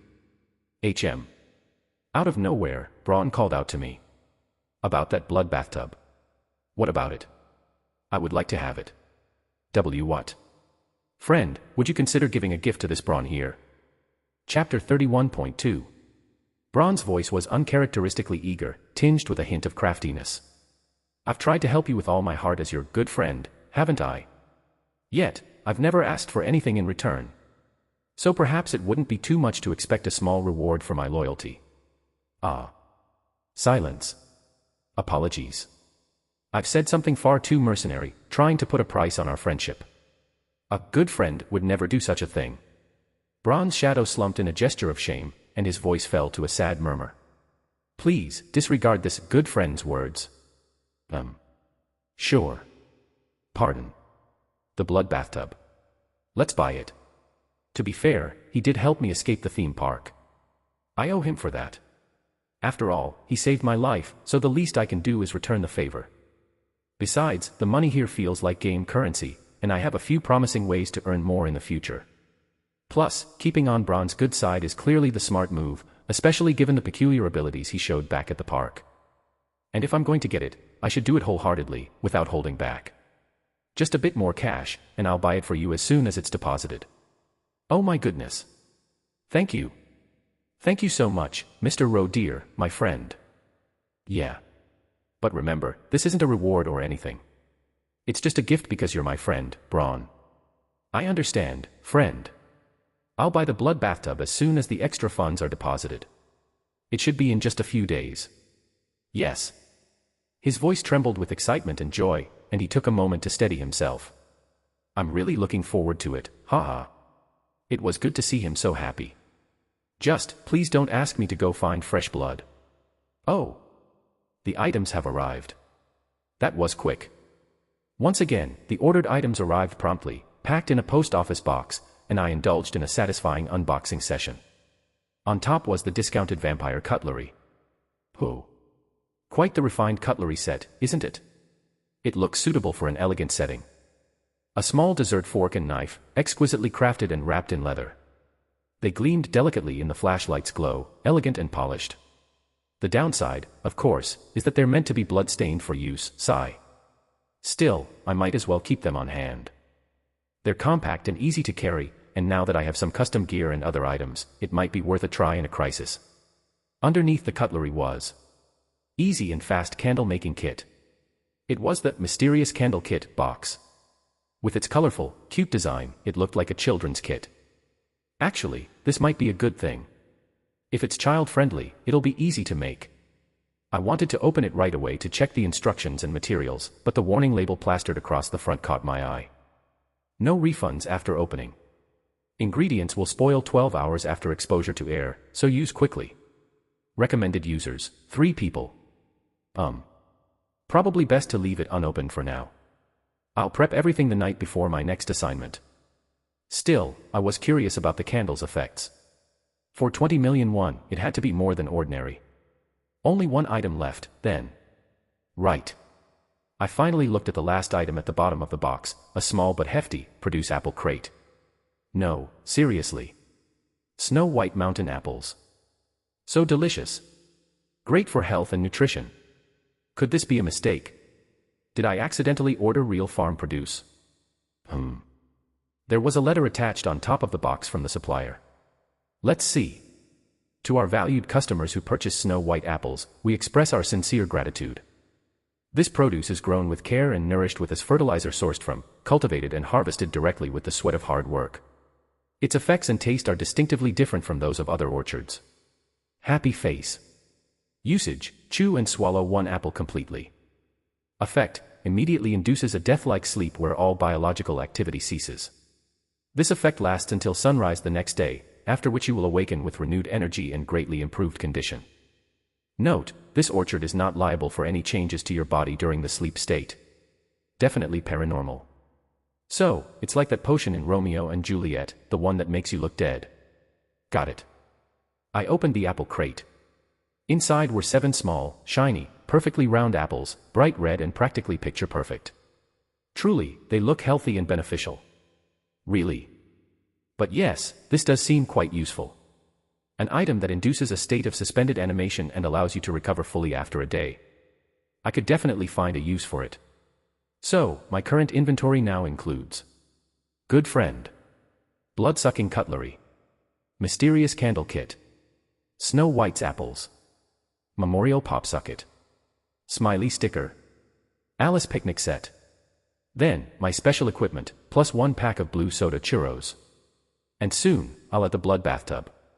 Let's make the most of all these items and try to stay alive. Then, sweet dreams to you, Mr. Roe dear. That night, I went to bed a bit earlier. I slept fairly well, occasionally plagued by nightmares, but mostly undisturbed. I had a feeling that the next few days would at least be peaceful, so that might be what made me feel at ease. Let's rest up, reorganize, and get ready until the payment comes in. But a few days later, I faced a shocking reality. The additional allowance hasn't been deposited. Even the manual revision that the A-Squad leader mentioned hadn't been completed. I was supposed to receive a reward for that. What the heck? Was it all just a bluff? Did they really swindle me out of 50 million won? I immediately started investigating and soon heard an unbelievable update. The person in charge is missing. Yeah. They haven't shown up for days. Apparently, an administrative staff member who handles the manual revisions is currently missing. And it's already been a week. Wait a damn minute. Then, the manual review. It's been postponed indefinitely. It's not urgent, and you know how long it takes this company to reassign paperwork. Probably at least 2 months. And no way. I made a promise with a certain creepypasta monster. Chapter 32.1. Important edit to our favorite creepypasta monster's name. I'll be spelling his name as Braun from now on. I couldn't find any official confirmation from the author on this spelling, but Braun makes more sense for a dapper gentleman with a TV for a head if you take these things into account. en.wikipedia.org/wiki/television_set #early_television and /29755/. So everyone, please adjust your mental image of our dear Braun. He's got an old-timey TV head that looks kinda like this /29666/. Major thanks to Colette for pointing this out. Wouldn't have caught that if not for you. The missing manual evaluator. The missing 50 million won. And the soon-to-be missing gift, the blood bathtub, pending. To make matters worse, Braun, the one who requested the gift, is currently in my bag pocket. He's probably hearing all of this shit. I'd been bringing him along just in case we entered another creepypasta scenario. Leaving him at home made me antsy, but now it seemed to be backfiring. This felt like promising a Christmas present to my niece only to find that the store shelves were empty when I got there. Except, in this case, my niece was Annabelle. Phew. A deep sigh escaped me. An employee in this world taking unauthorized leave for a week without notice. It's obvious. This means they're likely tangled up in a creepypasta and have gone missing. Just relax and wait. It's better for your sanity, they say. But if I wait too long, someone else might grab the blood bathtub on the alien shop, and then I'll fail to keep my promise to Braun. I really don't want to tick off the plush toy that once burned down in A-class darkness with a mere snap of his fingers. I'm gonna actually die. Assistant Manager Eun-Hage gave my shoulder a few encouraging taps before returning to her desk, while I sat there, silent and lost in thought. What should I do? Should I wait, twiddle my thumbs anxiously for 2 whole months, and if the tub sells in the meantime, swallow my pride and apologize? Should I take out a loan? Or, first, maybe I should at least find out why the person went missing. It's not just to save face with, I did my best. Who knows, maybe I'll find the missing person without much risk. I still had the dark exploration records, both in my memory and on my phone. Let's at least scope things out. Since the theme park incident, work had been relatively slow, and I'd wrapped up the paperwork for a recent exploration just yesterday. Today, I had a bit of freedom to kill time as long as I didn't actually run off. Plus, my superiors are in and out of the office today. Of course, as the lowest on the ladder, I decided to wait until after lunch to briefly sneak out. The first place to visit. The manual evaluator's desk, of course. ******. Ding. The elevator doors opened. Of course, I'd prepared a cover story for this visit. Ah, you want to check out the evaluator's office? Hugh. Sure, Ro, just take this and just drop it off. My squad's kind-hearted supervisor handed me a certificate of completion for a training session. It wasn't urgent, but it gave me an excuse to be there. My humblest thanks, Supervisor Park Min-seong. In a creepypasta world full of psychopaths, his kindness felt like a rare warm gesture. I entered the admin support office, looking for someone to give the document to. Luckily, there was an employee seated right next to the missing evaluator's desk. I'm here to drop off some paperwork for D-Squad Supervisor Park Min-seong. Huh? Just leave it there. Yes. And also. Without even glancing my way, the employee kept typing away at their computer, looking rather bored. I politely handed over an envelope I'd been holding.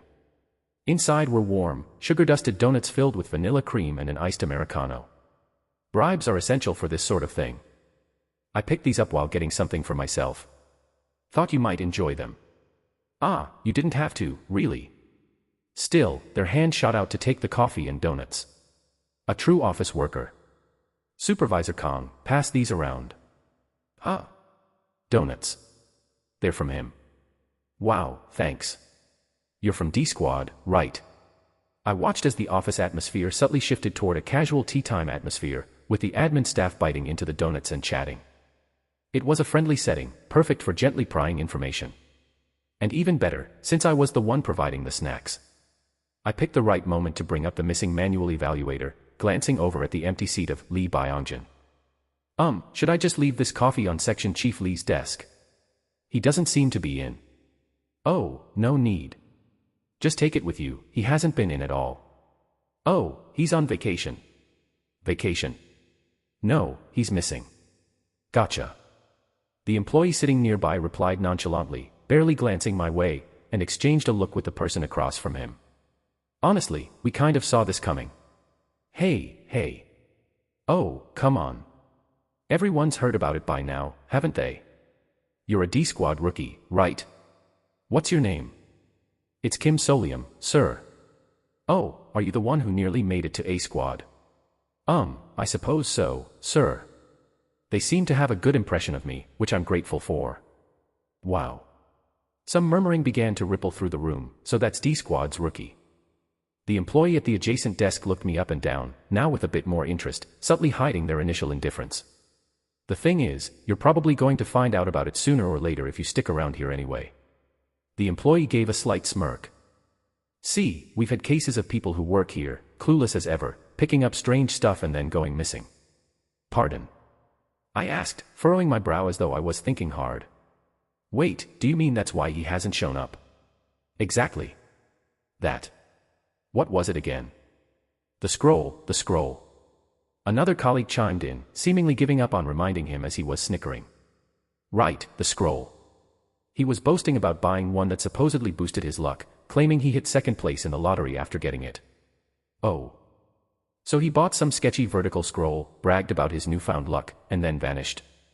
Classic haunted thrift store story. A setup straight out of a cliché. All right, I know what to do. I made a swift decision. Retreat. Let's not get caught up in this. Staying would be no different to saying, me next. I'll be the next missing person just because I want to get my money a bit faster. Chapter 32.2. I was about to make some excuse like, wow, how eerie. Well, I'll be on my way, when? Anyway, looks like this situation is a bit unfortunate for you, huh? Me. Hey, don't say that much. Come on, it's true, isn't it? You're the one waiting for the evaluation on a manual revision, right? Yes. Well, if it's that missing section chief's evaluation, it's going to be tough to get it approved without him. What do you mean? That section chief was close with A-Squad. You know, like.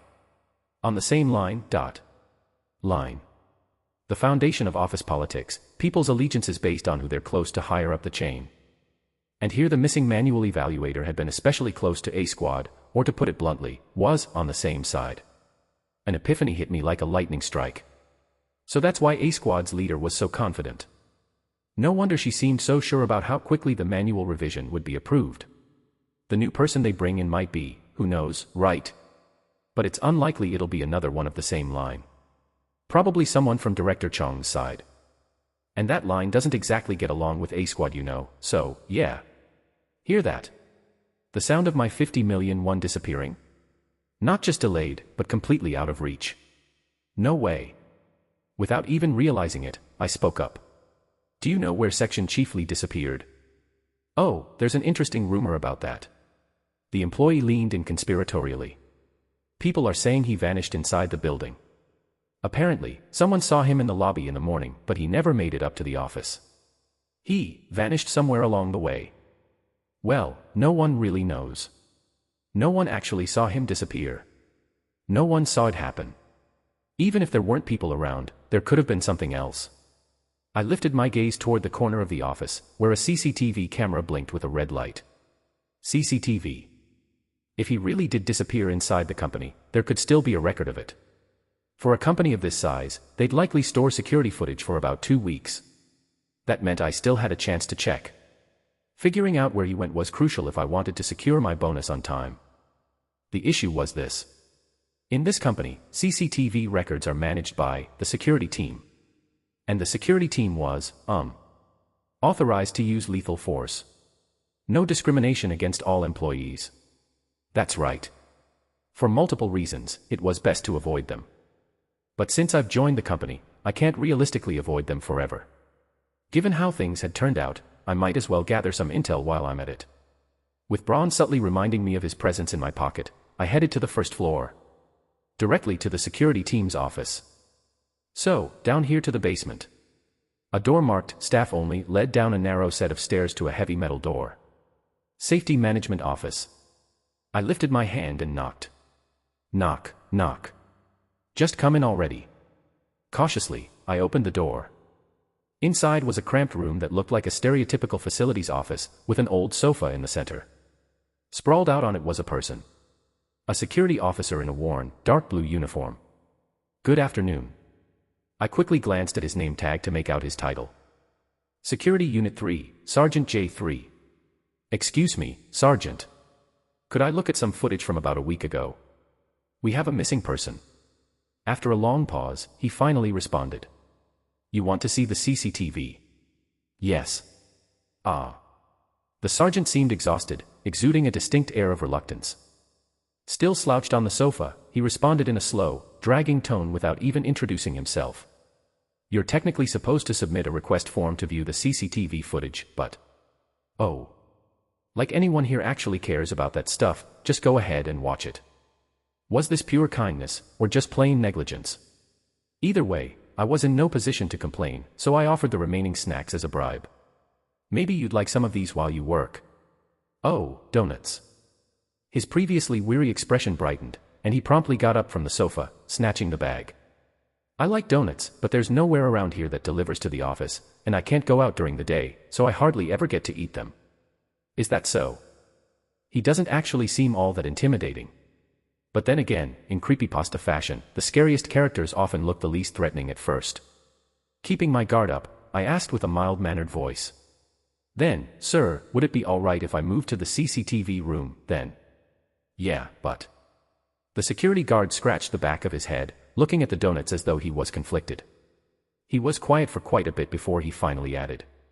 Only one guard is on shift now, so I'll go with you, just in case, might be risky. Oh, thank you. I waited, expecting him to call another guard over on his radio. But he didn't make a move. Weren't you going to send someone to escort me? That would be me. He pointed to himself. Yeah, that'd be me. Ah. Of course. Better keep this short and get out. So you want to look at footage from about a week ago, right? Yes, yes. With the security sergeant leading the way, we headed to the CCTV room to review the recordings. His handling of the equipment wasn't exactly smooth, which made me a little wary, but I tried to stay focused. Here. I found the footage of the missing section chief. There he was, a middle-aged man entering the lobby and heading to the elevator. I could confirm this to be Section Chief Lee Byung-jin, his face registered in the company directory. And in his hand, a long, rolled-up item. That must be the scroll. Certainly not the kind of thing you typically bring to the office. There was something unsettling about it. You're pretty sharp, could make a good guard yourself. Please don't joke about that, sir. Thank you. I guess I was just focused since I'm trying to help find him. You mean he's missing? Yes, sir. The guard seemed taken aback. It's as if this was the first he'd truly registered my words. He probably hadn't been paying attention earlier and was only now processing that someone had vanished right under the security team's watch. We missed this. Is this going to be a problem for you? Not really, it wasn't during my shift, anyway. Someone else's issue, I guess. The classic logic of shift work. Duly noted. At any rate, we continued watching the footage, and I was able to track the missing manager's movements. The surprising part? He didn't go up to the upper floors. It seems he went down instead. Further down than even the safety management office. B2. The CCTV showed him staggering as he got off on the second basement level. Creepy. What on earth happened? Why did an administrative employee head down there as though in a trance? That's an area only the security team supposedly has access to. And even within the security team, they were only authorized to patrol, so what was he doing down there? Cold sweat broke out. I quickly looked away from the empty elevator on the screen. It's starting to feel risky even watching this footage. So far, I'd managed to skate by, but this might be too much. The underground levels of this pharmaceutical company were rumored to house the raw materials from creepypastas. A place shrouded in mystery, where regular employees had no access and no knowledge of what went on. Even in the dark exploration records, it was described like some haunted basement tale. Nah. I should just nope out of this while I still can. Chapter 32.3. I avoided looking directly at the CCTV screen and gave a polite nod to the sergeant. Thank you for allowing me to see this. Then, sir, I'll be on my restroom. The person you're looking for. He went into an old, unused men's restroom down there. And he hasn't come out. Not in the whole week since. I did my best not to peek at the CCTV screen. It seemed the security sergeant had already skimmed through the footage showing the abandoned restroom on B2 on his own. That restroom, want to check it out? I don't have clearance to enter the basement levels, sir. I'm going though. Of course. Because it's your job, sir. Wouldn't it be great if you just went and found him on your own? Come on, let's go. Let's just say you're a new hire in the security team. Sir. No, really, you don't have to. Let's go. No. Asterisk. How did things get to this point, I wonder? He even got me a uniform and everything. Now I was in the maintenance elevator, wearing the navy blue security team jacket used by regular guards. The absurdity of the situation was making my head spin. I let myself get talked into it. It's fine. People from the field exploration team pitch in for support work sometimes too. That's punishment duty, isn't it? Anyway, I somehow verified that entering the basement wouldn't cause any big issues, even if this got out. And I'd even contacted D-Squad to officially process this as support duty, so I shouldn't get in trouble. Guess all that polite socializing paid off. Still, this is so disorienting. All this just to get my hands on a blood bathtub. After going this far, even if I don't manage to pull the full 50 million, Braun had better recognize my efforts. Ding. The elevator door opens. Basement 2. It sounds like any other elevator ding, but for some reason, it has an ominous ring to it. And as the doors opened, what's revealed was a hallway lined with ordinary office doors. Why were there offices down here? Shouldn't this floor have safety equipment or facilities? The hallway was dimly lit, eerily silent, with opaque glass doors all around. Offices labeled A, B, C, nameplates marking each door. The security sergeant whispered, "Don't open any doors." Yes. Even if he hadn't said so, there was no way in hell I'd touch anything here. I just kept my eyes on the security sergeant's back, following him slowly. And then, Mr. Rowe dear. To think you'd wear such a worn outfit just to bring this Braun a gift. I'm deeply moved, but it pains me as well. Does my friend have to do such menial work? Touching words, really? But, hold on a second. How are you even talking to me? The good friend could only talk and move within the boundaries of a creepypasta, which meant only one thing. I was already inside a creepypasta. Ah, we're here. The security sergeant stopped in front of a door with a faint, pale light seeping out from it. I'm going to open it. Wait. But before I could say anything, he opened the restroom door. Kachuk. With a burst, the flickering light inside revealed the room beyond. This, crazy. The restroom was smeared with dark red. It looked like an artery had been sliced open, spewing deep crimson all across the mirror like blood. I froze completely, unable to even scream. Then, the smell hit me, and my mind jolted back to awareness. There's barely any metallic smell. That's not all blood. And it doesn't smell like regular ink, either. This is traditional ink from an ink stick. Tap, tap. Braun was tapping from my pocket. Warning. My senses snapped back to attention. The security sergeant, scanning the restroom, reached out his hand. Don't poke. Ah. Oh no.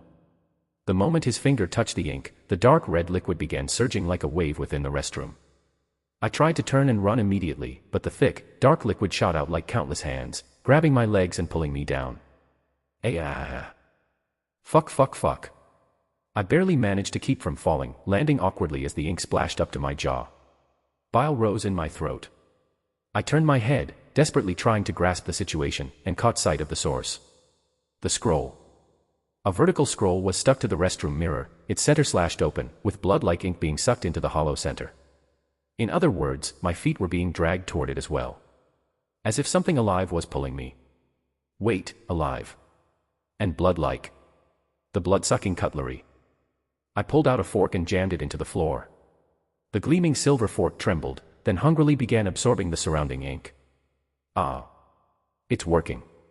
But a small dessert fork couldn't hold back this much ink. Ting. The utensil was flung away. Phew. And just like that, I was dragged into the scroll. Asterisk. Gasp. I lifted my head. Through the darkness and blurred vision, I saw wallpaper with an old, cracked pattern. An unfamiliar place. An abandoned house. My breath got caught in my throat, waiting for my eyes to adjust to the gloom.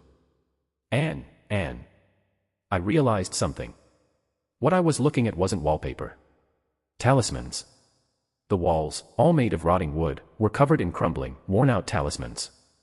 The air was heavy, pressing down on my shoulders, with an eerie tension filling the dark, cold room. Something's wrong. I felt like a rat that had crawled into the wrong place, in the wrong way. I clenched my trembling hand. But there was nothing there. It's gone. The blood-sucking cutlery had vanished. Cold sweat broke out as I took slow, deep breaths to avoid hyperventilating. Excuse me. I nearly passed out. There, over there. Are you the police? I lifted my head. I wasn't alone in this dark, abandoned house. Small figures huddled in a corner were staring at me. They were children. Middle school uniforms. The trembling students called out. Please save us. We touched this weird drawing, and now we can't get out. T/N.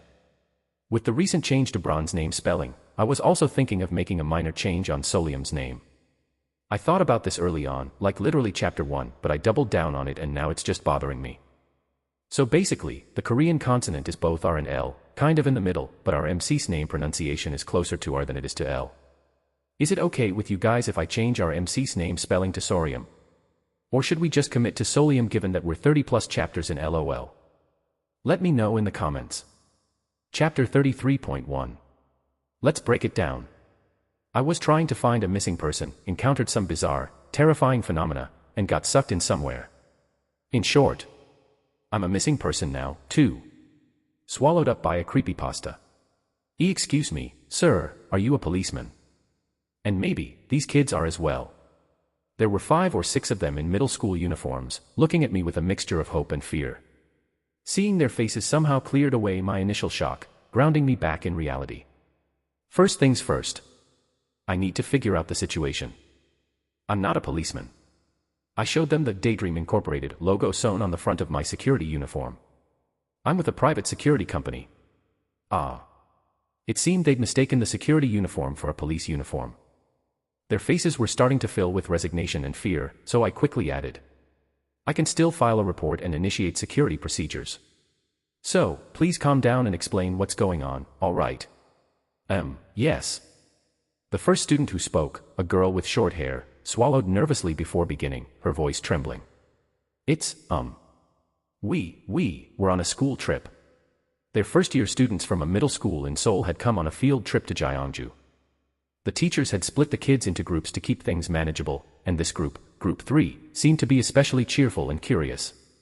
Behind our lodging, there was this mountain, and we saw something like a gazebo up there, so we decided to do a test of courage and check it out. They had decided to sneak out at night and go up to that gazebo by themselves. Phew.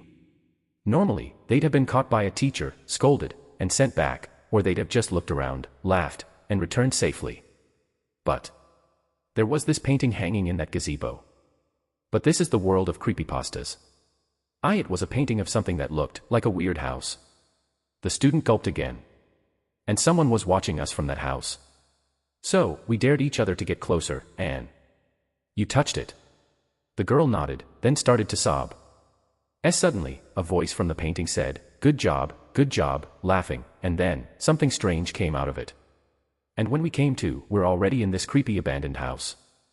We can hear strange noises outside the window, and even when it's daytime, the fog is so thick we can't get out. Even a boy in the back with a mischievous face was sniffling. They all seemed to be on the verge of panic. Ugh. I kept my voice calm on purpose as I asked. Was that painting by any chance a scroll? Hayek, sniffle, a scroll. You know, something that rolls up, a vertical scroll. I don't think so. It was more like, a traditional painting. Oh, one that's painted with that old brush thingy. An ink wash painting. Yes. The student nodded vigorously. So, could that be the common factor that draws people into this creepypasta? Scrolls are typically antique items. The scroll that section chiefly had was probably also a traditional ink painting. And that creepy, dark red liquid, that was swirling around in the restroom, it was probably ink too. In summary, it's a creepypasta where a bizarre ink painting captures anyone who touches it, pulling them into a terrifying place. Seems like there could be 5 or 6 of them. I'm finally narrowing it down. But the problem is, none of the darkness I could think of in this category are easy to deal with. This is a classic, traditional creepypasta. The kind of story rooted in superstitious fear that tightens around your throat.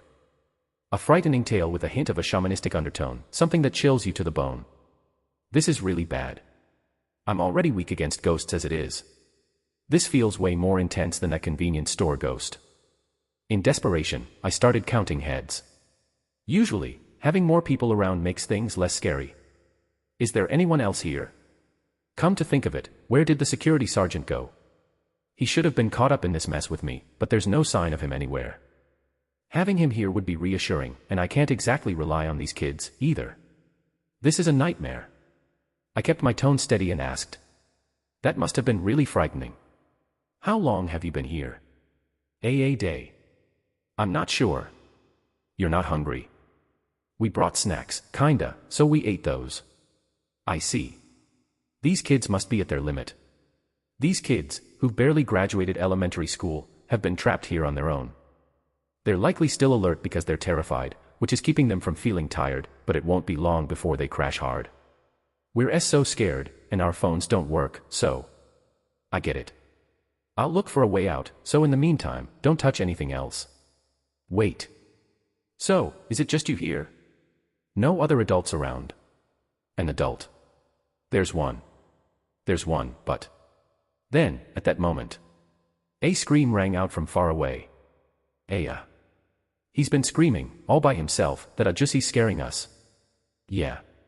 I'm scared too. But I can't just drag all of you along. In times like this, having a comforting, living, plush toy around definitely comes in handy. Braun. I called out to the good friend in my pocket. Come to think of it, he's been pretty quiet. Mr. Roe dear.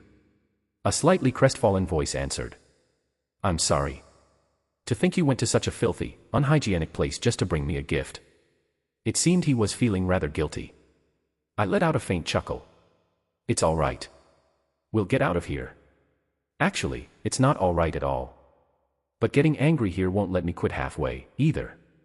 That would only leave me with a resentful, murderous plush toy. You're truly bold. That's an admirable talent, even as an entertainer. No, I'm just absolutely scared out of my wits. So I'm counting on you for some serious help. Can you help me find a way out? What do you need?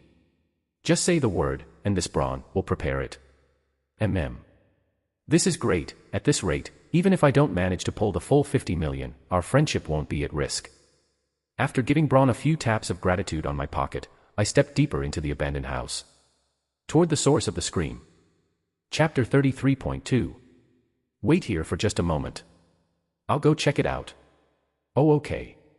Of course, I'd already loaded a 501 coin in case I needed to activate the remote hand at any moment. And I had a flashlight ready too. Good thing it's attached to the uniform. Relying on the thin beam of light, I moved forward. No, stop. Save me, save me. As I got closer, I could make out the words and phrases. The desperate screams echoed clearly from beyond the dark walls of the abandoned house. Stay calm. I was so terrified that my spine tingled, but I forced myself to press on. As I rounded the corner. This crazy fucking world. Crazy fucking company. I recognized the face. The manual evaluator. In front of a wooden board plastered with talismans, a middle-aged office worker was struggling. When he saw me, his eyes went wide. It was the missing section chief, Lee Byongjin. A security team. Ah, right. I'm wearing a security team uniform. Thank the heavens. Are you from the security team, sir? The man's face lit up, and he began trembling as he approached me. You came to find me. No, I got dragged here, too. But why is he being so deferential? Oh, right. He's mistaken me for a security team member. Since I ended up here, this was the first time I'd seen a company employee act this submissively. I glanced down at the borrowed security uniform I was wearing. The administrative staff tend to look down on people from the field exploration team. More specifically, the ones at the bottom of the barrel. They didn't bother with us, treating us like we were disposable and likely to die on the job. I remembered the administrative staff who changed their attitude once they found out I nearly made it into the elite team. And now, standing before me, sweating and nervously trying to smile, was Section Chief Lee Byongjin. Might as well take advantage of this. I clasped my hands behind my back and spoke like a security team member would. A missing person report was lodged from within the company, so a search is being conducted. Really? Ha ha. Ha, ha ha ha. I knew it. The company didn't abandon me. Actually, yes they did. So, why you're going to break down this darkness? Right. You're with the security team after all, so. I deliberately responded with a detached tone. The security team isn't in the business of break down darkness. The team's role is to contain disturbances. Right. Of course, haha. I've just, and never had much experience with field exploration like this, you see, Okay, the tone was set. Explain the situation. Pardon. Describe what happened since your disappearance in chronological order. I needed to compare this with what the kids had told me and figure out exactly what kind of creepypasta we were dealing with. Yes. Yes, sir. The man scrambled to his feet and quickly started babbling. Well, I came across this very rare-looking scroll at a souvenir shop near Mount Eerie. It was almost exactly what I'd heard in the office. He'd bought the suspicious scroll after the shop owner hinted that it grants wishes, and afterward, his luck with money noticeably improved. I was told to keep it close to water and not to touch the scroll, and believe it or not, I struck big at the lottery. Second place. But then, I began to hear strange whispers. Lee Byongjin's eyes twitched as he dug his fingers into his palms, spitting out his words. It whispered that since my wish had been granted, it was, only proper to repay the debt, that it was the way of a true scholar. Those whispers, every night, the sound of water, and then, cries, animal cries creeping closer and closer. Eek. It became completely unbearable. So. I recalled the scroll I'd seen in the restroom, shredded and stained with what looked like blood. You tried to tear it up? Yes. So, during the middle of the day, he'd gone to a place other than his own home, where there would be no witnesses but where he could escape immediately after ripping it up. A place like an unused restroom in the company. He'd found a spot like that and tore up the scroll. That was the plan, but. And then you got dragged here. Huff. Yes. Lee Byongjin panted heavily. I rubbed the back of my neck. What am I supposed to say to that? He'd done all the typical things people do to get themselves killed in a horror story.